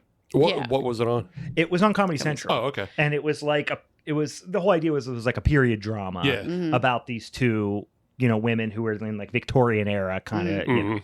So. Okay. Yeah. What is the other person with the something in Oates? Garfunkel and Oates. Kate McCucci. Yeah, because I was just like, that was like I was familiar with that when I saw her. Yeah, she's in. She does the voice of one of the characters on PBS show. a PBS cartoon show that my kids watch. So they recognize her voice like immediately every single time they're like, oh, that's from Nature Cat, I think it's Oh, okay. So you bring her up, Ricky Lindholm. We're introduced to her in a case of mistaken identity, as she's in the shower and Rob Corddry thinks it's his wife. He opens it up and no, it's Ricky Lindholm, buck ass naked, and whatever reason she decided to do full frontal. Definitely did not do marking work at all. No, no marking work. Full on. Yeah. And then she just they have this really uncomfortable scene between each other where she's clearly has boundary issues, and she's this very free spirit type of person, and she's making him put lotion on her and all this stuff. And she's going on about how she it takes a twist because she starts the conversation saying about how she doesn't believe in marriage as an institution, which is oh, she's trying to fuck him, but then she lays it down more as, so you don't own my sister. She is there to bless the house, but before that, we get the priests discovering the crucified body of Michael Ann Black with the cops. Yeah. And there's this whole obsession that runs through this film of, it starts with the priests in the Vatican where they're looking at crime scene photos from a previous case and they're like, oh, it's so gross. It's so gross. They do it again here because they're taking crime scene photos of the crime scene in front of them. Yeah. But then they're looking through the photos on the camera going, oh, yuck. It's so gross. Yuck. Yeah. They're kind of doing those characters are more like a cop procedural kind of reference kind of thing. Yeah, but they keep doing because they want to show them they get not. It's it's so gruesome that even a veteran cop would be grossed out by it kind of trope. Yeah, and it culminates with when they show basically the normal citizens the photos from the crime scene. They all start throwing up. Yeah. So the cops and the priests are unaffected by this stuff. But they're almost fetishizing it a little bit. And they're oh, it's so gross. Yuck. Terrible. And then they show it to real people and they throw up consistently. Problem Child 2 throwing up. And they're just Problem Child 2 throwing up. But they're just smoking. And you know what I mean? Because the whole idea is they just really want to portray this hard-boiled cop mentality. Yeah, they're hard-boiled cops as priests. Yeah. But they have really bad Italian accents. Well, one's Spanish and the other is Italian. So. Oh, that's right. That's right. Thomas Lennon is Spanish and Robert Penn Grant is Italian. They leave the crime scene to go get po' boys. Which I feel like every po' boy scene was just so perfect. It's it's an orgasm of food the entire time. They look good as fuck. It does. But I kind of want one right now and just thinking about it. It is... It's a funny bit the first time, but they do it 3 times. Yeah, they should have did it more. This is one of those bits where it becomes unfunny at one point. Yes. And that's why you got to do it one more time to really nail it. The movie, I will honestly say, maybe the ending wasn't the best. The movie should have ended back in the po' boy shop. Yeah, one more time. With everybody covered in blood. Doing basically the Avengers ending. Yeah. Where the Avengers ended with them all having shawarma or whatever. Mm-hmm. Do it again where they're all at the po' boys. People are dead, but they're having po' and they're just chugging a Beta beer. They're just doing they're doing New Orleans things. In the place. There's a Beta and Zaps. All through it. Yeah. Do you think that they shot this here and they just went to that place and had them and they were like, these are so good, let's just put a dumb... I would not put that past them. It feels like that's what happened, right? I'm kind of sad that I didn't watch this movie before going to New Orleans and I couldn't have found that Well, spot, and also they shot that and exists. Either they shot it in, because there's a very famous po' boy place in New Orleans that they either shot that in or they made the set look exactly like it. Right. Because that's a real place. Yeah.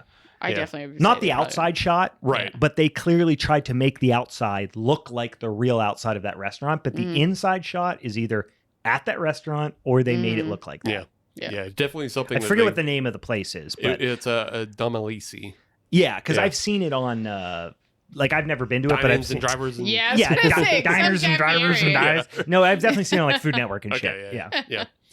Yeah, but yeah, that it's such a funny bit, but yeah, it just needed to be done more. But yeah, it's just gross piggishness, just really enjoying po' boys. Yeah. But it'll make you want to have a po' boy. Yeah. Leaving this scene, we go to the cleansing scene, which is Keegan-Michael Key. It's probably my favorite. It's probably my favorite scene. Yeah, it's my favorite scene too. Yeah. Keegan-Michael Key, Ricky Lindholm, Rob Corddry, and out of nowhere, Kumail are all sitting in a prayer circle. He's a cable guy. He just showed up to install the cable. Yeah. Yeah, he even points that out. He's like, I was just here to install the cable. And Ricky says, well, circle's complete. You can't leave it. Right. She does some, woo-woo bullshit, pulls out a peace pipe. They start smoking the peace pipe. So Kee's like, is it just me? Or is this marijuana very strong? Yeah, just the way he puts it, he like really builds it up. He's like, is this really strong marijuana? Like, just the way he says it, builds it up a lot. Yeah. And then they all start to trip out. They have a good time. The she ends the ritual and says, "This house is clean." Much like a poltergeist person would, but not. And then the house begins to shake because it's not clean. And they're having an earthquake only in the house, which leads them to running outside. And this is like the Psycho Goreman scene where like they show the kids playing the ball from the outside. Because then they run outside. They're shrieking. They're all screaming. They're just screaming at the top of their lungs, but like the music has fallen out. You hear just like normal outside bird sounds. And it's just them screaming into the neighborhood. And they're like, oh, what? And then they're like, it must be over. And they go back inside and it's still happening inside.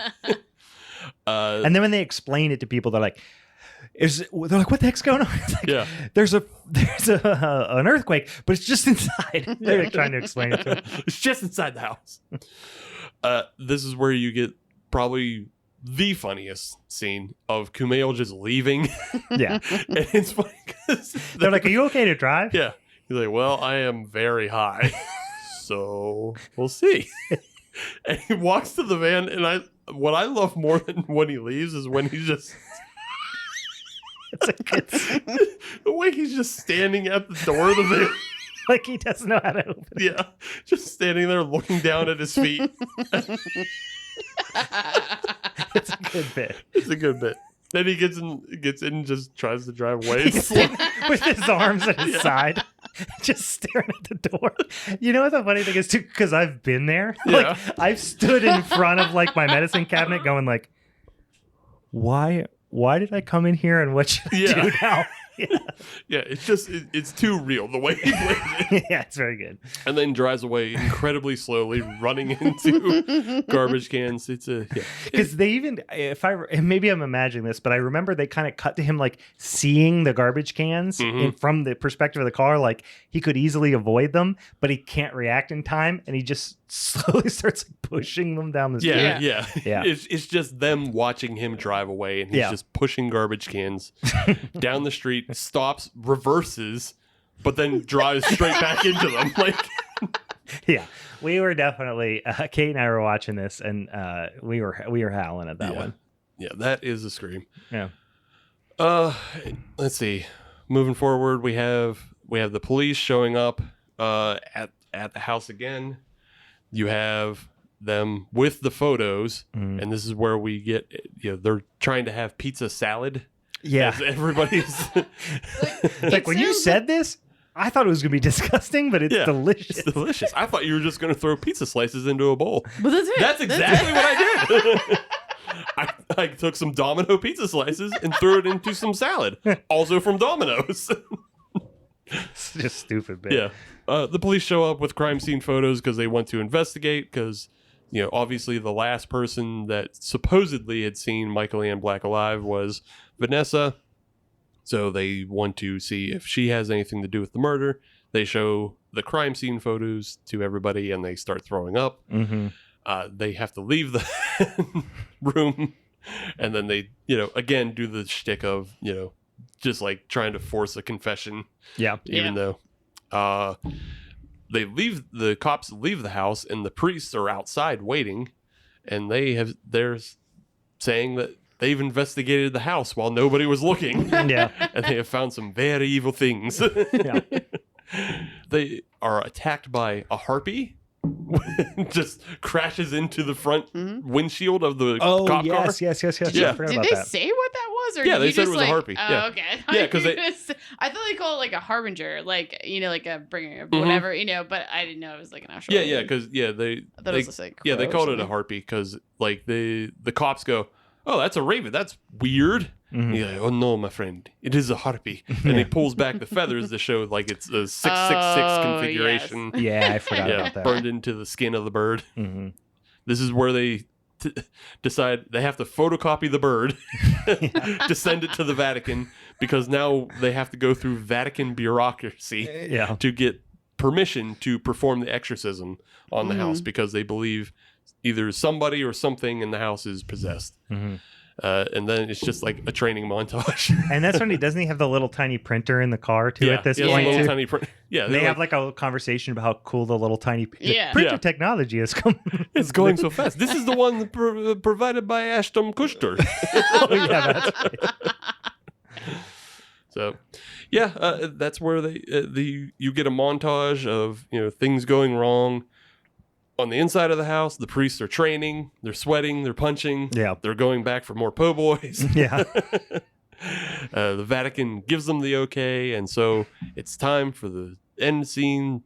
That's the end of the movie.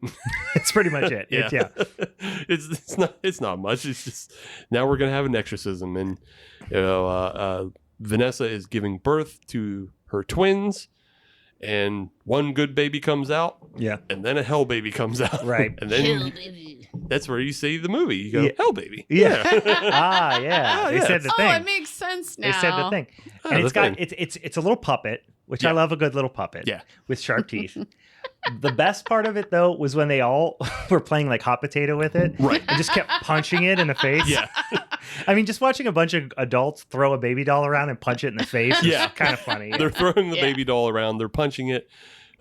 Thomas Lennon gets another headbutt in. He does headbutt it right in the soft spot. That's like a signature move, right?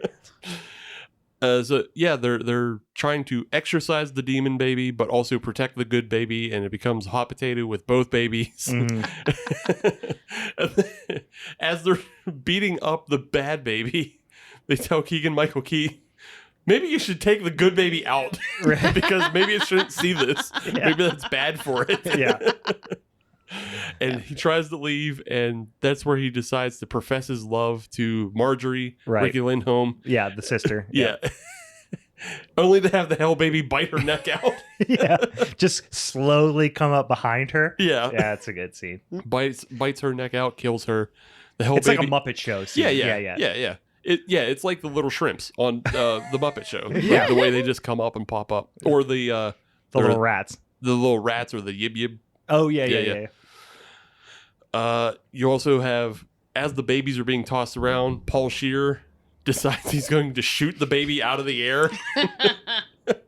And then how does he? Because he gets shot. He gets shot because he has the hell baby on the ground. Yeah.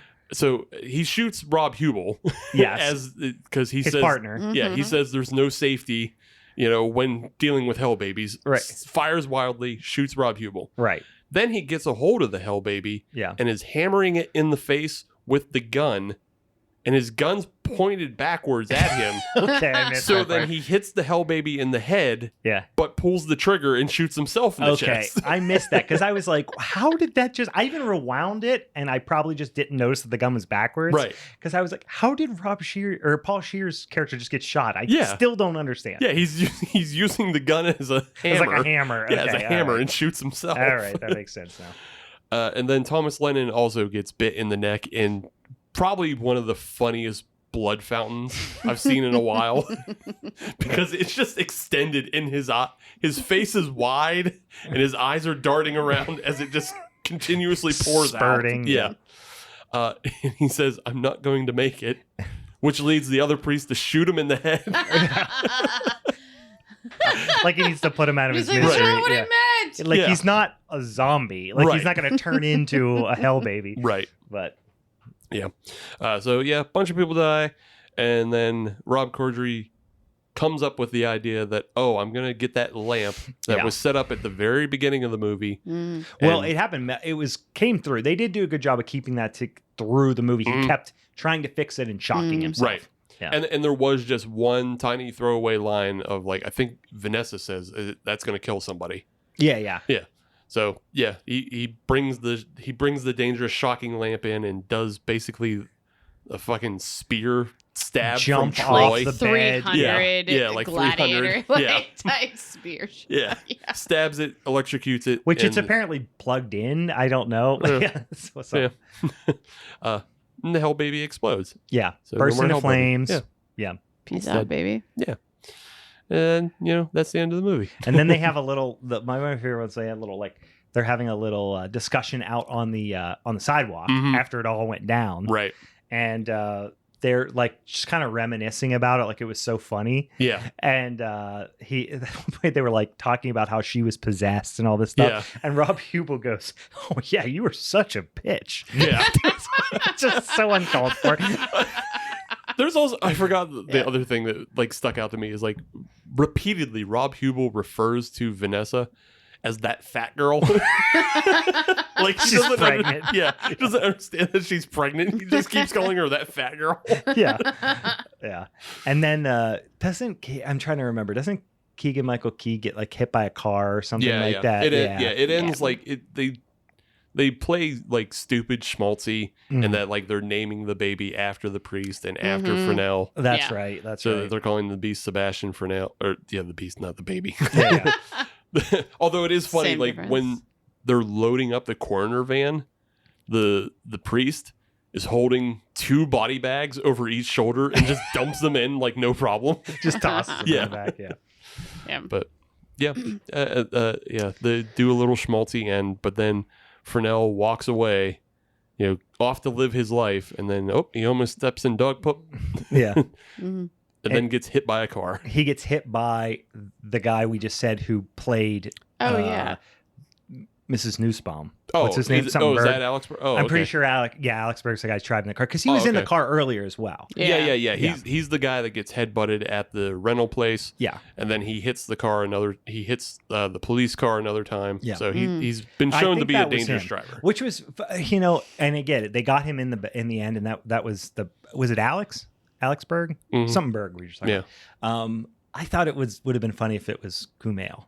And he was just circling the block. And just pushed him. Right. But it would have been like I think it would have been funny because it would have been like a slow push. Just a slow run over. Because then they did it with that guy, and I was like, oh yeah, that guy. I kind of forgot he was even in it. But that one, this joke at the end doesn't quite work as well because like it doesn't subvert any expectations because it's framed like all those other scenes that we've seen from like Final Destination and every other even Mean Girls or Happy Death Day. Well, when he professed his love, you were like, oh, he's gonna die. Right. Yeah. So I guess they were playing on that trope, maybe. I don't know. Yeah. But it would have been funnier, like Meg was saying, if it was like a slow, because everybody expects that out of nowhere slam jump scare. But it would have been funny if it was just the slow van pushing in and he was from like, the side. Whoa, you know what I mean? Hey, stop. Hey. Yeah. That would have been funnier. Also, just would have been funnier if it just cut to the po' boy shop again. So, they were just eating po' boys again. Yeah, and they had like a little po' boy for the baby. Yeah. There was a note that I wrote down, and I remember it was like I laughed out loud at it. And it was a line from Rob Hubel. And I don't know if it was like a throwaway line. Maybe you guys remember it, maybe you don't. But it was something about, I don't remember from my note, but it was something with Rob Hubel. And somebody said like, fuck you. And he did like a mocking. Oh, no. I have that noted as well because it's fucking hilarious. Yeah, what was it? It's when he's interrogating, Jack, Vanessa, Marjorie, and Fresnel. Yeah. He has them all. And he's talking about how Vanessa was the last person to see Michael Ian Black alive. Yes. And Marjorie goes, well, isn't that weird? Why would she be the last one to call him? And he goes, isn't that weird? Fuck you. Yeah. He goes, isn't that weird? Fuck you. Yeah. That's what it was. That's exactly what it was. I remember that was so out of nowhere and so mean. It just Yeah, it sticks out. Yeah. Isn't that weird? Fuck you. How would you be a mean cop?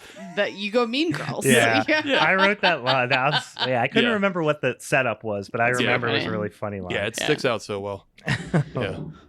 That and just the box gag where like Rob Corddry comes into a room, the boxes are stacked straight up.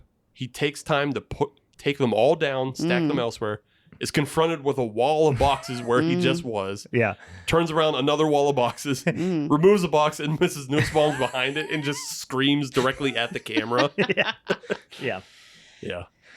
Lots of good bits, lots of good comedy, and it has actual horror elements of scare and blood. Jump scares, some gore. Yeah. But I feel like it doesn't have a bunch of melting gremlins, but Hell Baby. Yeah. I mean, but it also has an exploding Hell Baby. I feel it like does have this exploding Psycho Hell Baby. Goreman had more natural like humor and gore going on the whole We're time. not talking about Psycho Goreman. We're talking about all three. You so just here's mentioned my take on that one. I like this Gremlins. movie. I never seen it before. I did enjoy it. I thought it was definitely had some funny parts. It was like a better version of Scary Movie. Yeah. Or perhaps a worse version of Club Dread. But it was like, it had some good parts, but it was one of those ones that was like, it was only good because it had some good people in it. And it felt like to me that they had like access to this house, like a couple of set pieces, and then you just let people improv. Right. Which is not a bad thing. No. But like, it definitely felt like this movie was written in a weekend. Yeah, that's how this group of people make their movies. Yeah, it was kind of written in a weekend, and then they just were like, oh, we have talented, funny people who are friends. Let's bring them in. We're gonna hang out in New Orleans for a month, do whatever, shoot this movie, improv some shit, put it out there. Yeah. So it's not bad. It's not. It was. I thought it was funny. Yeah. You know, I think there were some nods to like some to horror fans, but like I said, if we're leaning more towards the horror or the comedy end, this was like 94% comedy. You know? Sure. But that's not a bad thing. I'm just saying. But it was funny. It was funny. It was funny. Do we want to wrap it up? What do you guys feeling like? Well, is anybody going to change their mind? No, me neither. All right. So Meg, do we vote in the order of how we went, or do we vote? I'm making you guys fucking go first. All right. Yeah, I'm making both of you. I don't care which one. I'll get both of you. Yeah, we'll go backwards then. Steve, go backwards. Okay. Yeah. Right. So, final case. Sorry, Brian. Your movie is fucking wild. Yeah. It's crazy. Yeah. And it's worth dissecting as like a rebellion. Yeah. But the humor is not that funny anymore, and there's nothing scary. Like the existence of little monsters does put it in the horror, but it's the same level of horror as Beetlejuice. It's not that scary. There's nothing. So I don't think it's a good representation of either anymore. Maybe 10, 20 years ago. Okay. But also, I think if you just would have taken the original Gremlins movie, I'd give it to you. But you're not allowed to bring. That's too easy. You know what, though? It's an easy win. I have made it clear that I do not care. Yeah. Because it is an absolute masterpiece. I understand. And whoever doesn't respect is wrong. It has things to respect. You have to respect Joe Dante for wasting $50 million. Yeah. That's funnier than the whole fucking movie. The entire movie is one fantastic long con joke. Yeah. Mm-hmm.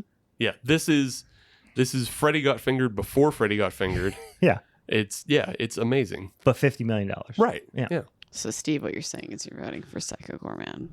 Yeah, but you're second because your film is just a referential splatterfest. Like, there's not great horror or comedy. It falls apart. It gets pretty, one-note joke in a way. Okay. So. Yeah. Cool. Still, you voted for me. That's fine.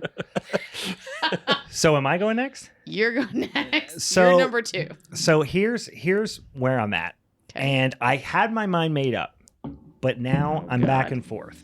Because you laugh so hard thinking about Camille staring at his feet. Psycho Goreman has some funny bits in it. Mm. And I enjoy it. And I like the special effects. And like I said, I really like the movie. It's not funny. It's nostalgic, which is also great. Like I said, I'm a sucker for nostalgic stuff. We know this. And I love the character designs, the costumes, all that stuff. But if I'm thinking about, like, if somebody gave me a list and said, write down the top 10 things you love about Psycho Goreman, or top 10 moments, only one of them would be a comedy moment, which was the Hunky Boys line from PG. There's all the rest of them would be the galactic, group, whatever they're called. Let's still remember what combines more horror and comedy. Let's not forget about this. But I think we talk about horror all the time. We talk about being scary and effective and all that stuff. But this is specifically horror comedy, so I do feel like I need to weigh the comedy a little bit higher. And I'm a big fan of The State, but I am disappointed that there was never a throw-in reference to The State. Like, I wanted him to say, I guess Ken Marino wasn't in it. Right. Which just occurred to me, Ken Marino wasn't in it. No Ken Marino, no Joe Latrulio. No. So. But I at least wanted to see, I'm at a popa or something. You know what I mean? They didn't do anything like that. So I'm kind of, and they had clergymen in there. Right. Why didn't they have Michael even back on the phone go, I'm at a popa or something? They didn't. Why wasn't there that layup? I know. But I mean, I was definitely going to pick Psycho Goreman, and I like that definitely as a movie more, but Hell Baby was definitely funnier. So I'm kind of torn. Okay. I'm kind of torn. I think I'm going to go Hell Baby.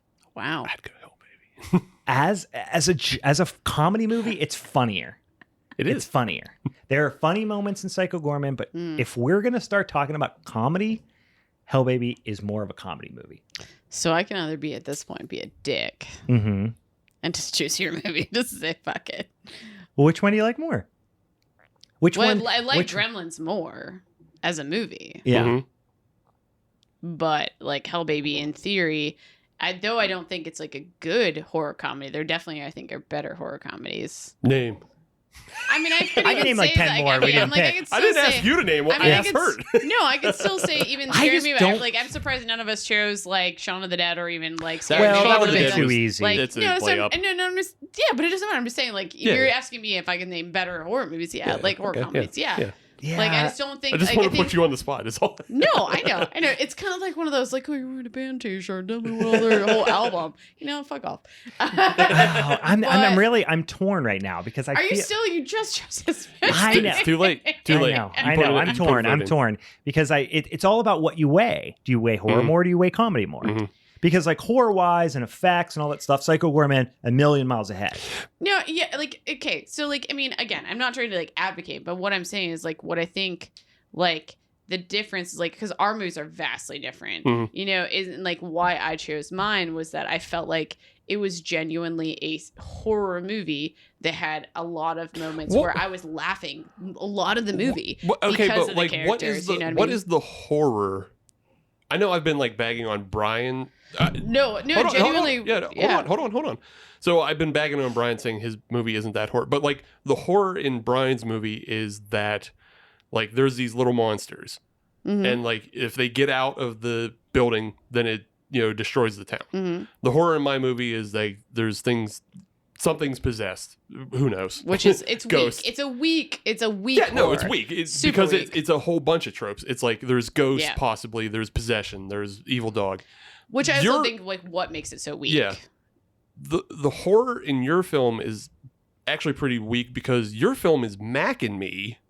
How? With a monster. I was gonna say E.T. E.T. But yeah. But I mean, yours is more. Like, are you saying E.T. just because of Alien? No, just the way it's set up is in that it's children befriending an alien. Oh, okay. Yeah. Like, it's Harry and the Hendersons. Yeah. But with a killer, demon alien. Horror is that it's like a demon alien. No, your movie is probably the most horror of all three of ours, I would say. Probably. I mean, as far as gore and splatter, but I just think story-wise, maybe it isn't. Like, I think his movie has even more horror than yours does. But like, I would even put that up. I would say, so here's how I'll think of it in my head. When we think about the top 3 things the most important in horror comedy, the question is the horror more important or is the comedy more important? Mm-hmm. I think it needs to be a good one of both, though, genuinely. Is definitely third. So, like, if her story is the weakest, I wouldn't put it against it because story is absolutely third. I'm just saying, as far as story-wise, like, where's the horror? Mm-hmm. Like, what is... It's all about the imagery. Yeah, but it's imagery that doesn't necessarily fall into horror. It falls more sci-fi and referential to 90s. You know, aside from, like... So you're saying it should have horror tropes? Yeah, I'm saying there's not much of a horror trope to... There's not much of a horror structure. There's sci-fi horror tropes. There's sci-fi. It's more of like an action film. I mean, yeah. I mean, it's definitely a homage to 80s sci-fi horror and action. I mean, you know, the Astron 6 guys. I mean, look at BioCop. Like, everything has action elements into it. You know what I mean? Yeah, it's just such a amorphous blend of everything. It has the gore. Like I said, it's more of a nostalgia movie than a horror comedy. Right. So I don't know. I'm very torn. I just wish your movie was stronger. Of like, even like, I feel like. Again, I feel like there was like, the comedic moments were very strong, but like I felt like it as if we were saying. If you were just looking at just a comedy, I'd be like 10 out of 10. Like, or not 10 out of 10. Like, it'd be like, it's strong. But I feel like for the combination of the two, I feel like it's really weak because, like, unlike, say, Shaun of the Dead, where we had a very specific, like focus point on zombies, or even Scary Movie where we had like slasher, very big focus. This was just like, I had no idea what was going on as far as what the horror was. I knew there was horror elements. Like Michael Ian Black's death was great. Amazing. It was good. It was like the gore part that I needed and wanted.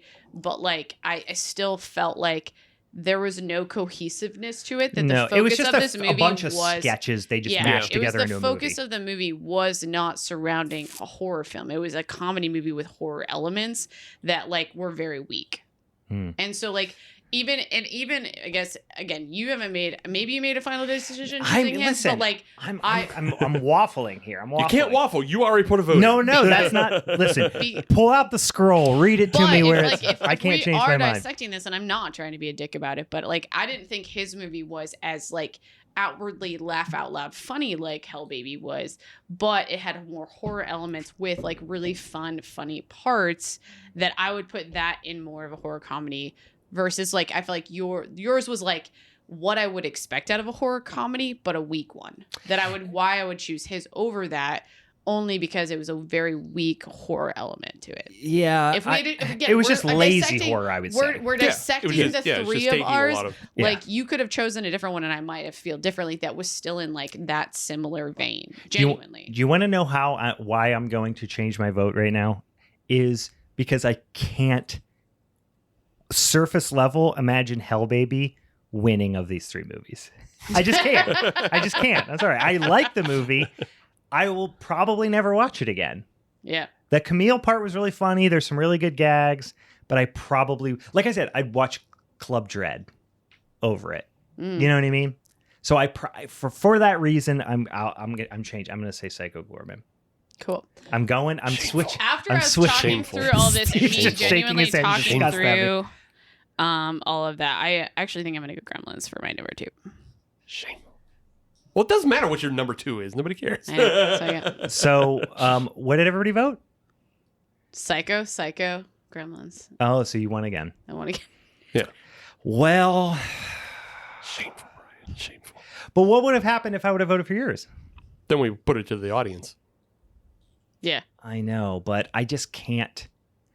So here's the thing. If we put it to the audience... It just goes Psycho Goreman. It goes Psycho Goreman. Well, it might go Gremlins too. It might go Gremlins too. Yeah. But I'm going to be true to myself. I'm not going to take the path where I could potentially win. I'll be true to myself. I will say Psycho Goreman, surface level, because they're so close, because one's way better with the horror, one's way better than the comedy. But surface level, which movie do I like more? Psycho Goreman. I don't want to walk away from the saying that Hellby was a bad movie. No, I like it. I like it. No, It's fun. of course It's a fun movie. So. We are all talked out, ladies and gentlemen. 10 hours later. Fucking Meg is doing it again.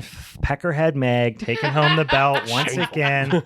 I will, for the at least one audience member that wanted me to stone cold some beers for this for the belt. Yeah, I will do that in the next TikTok video for sure. Well, we got that, boys and ghouls. We got that. So what that means is Meg is going to be coming with a punishment movie. Do you know what it's going to be? Do you have one in mind? I was thinking about it because like we're getting up on Valentine's Day, and I was trying to figure that out. And I mean, I guess I was like, just to have fun with it, like My Bloody Valentine, maybe. Original or remake? 81, whatever. Yeah, the original. Yeah. Yeah, I like them both actually. Yeah, but that's very coincidental because we just had a listener, and I forget which one because we got a bunch of messages recently. But we'll talk about last time. We just had someone request whether we're going to do that. So it makes sense. We'll shout them out when we do that episode. Yeah. I figured it'd be fun and good timely. I like that movie. All right, boys and ghouls. As always, go ahead and follow us on any social media if you want to do some sort of stuff. At Halloween is Forever. And if you just follow us on the Instagram, go over and follow us on the Twitter. If you just follow us on the Twitter, just go over on the old what the fuck do you do again? Tiki Talkies. Meg's gonna do. I think she's going to potentially frog splash some tables, chug some beers, eat some eggs off the belt. Eat some eggs. I do some pickled eggs for you. Yeah. But otherwise, we will be back with you next week talking about My Bloody Valentine. And if that's all we got for the Halloween is Forever crew, I'm Brian. I'm Megan. I'm Steve. All right, bye.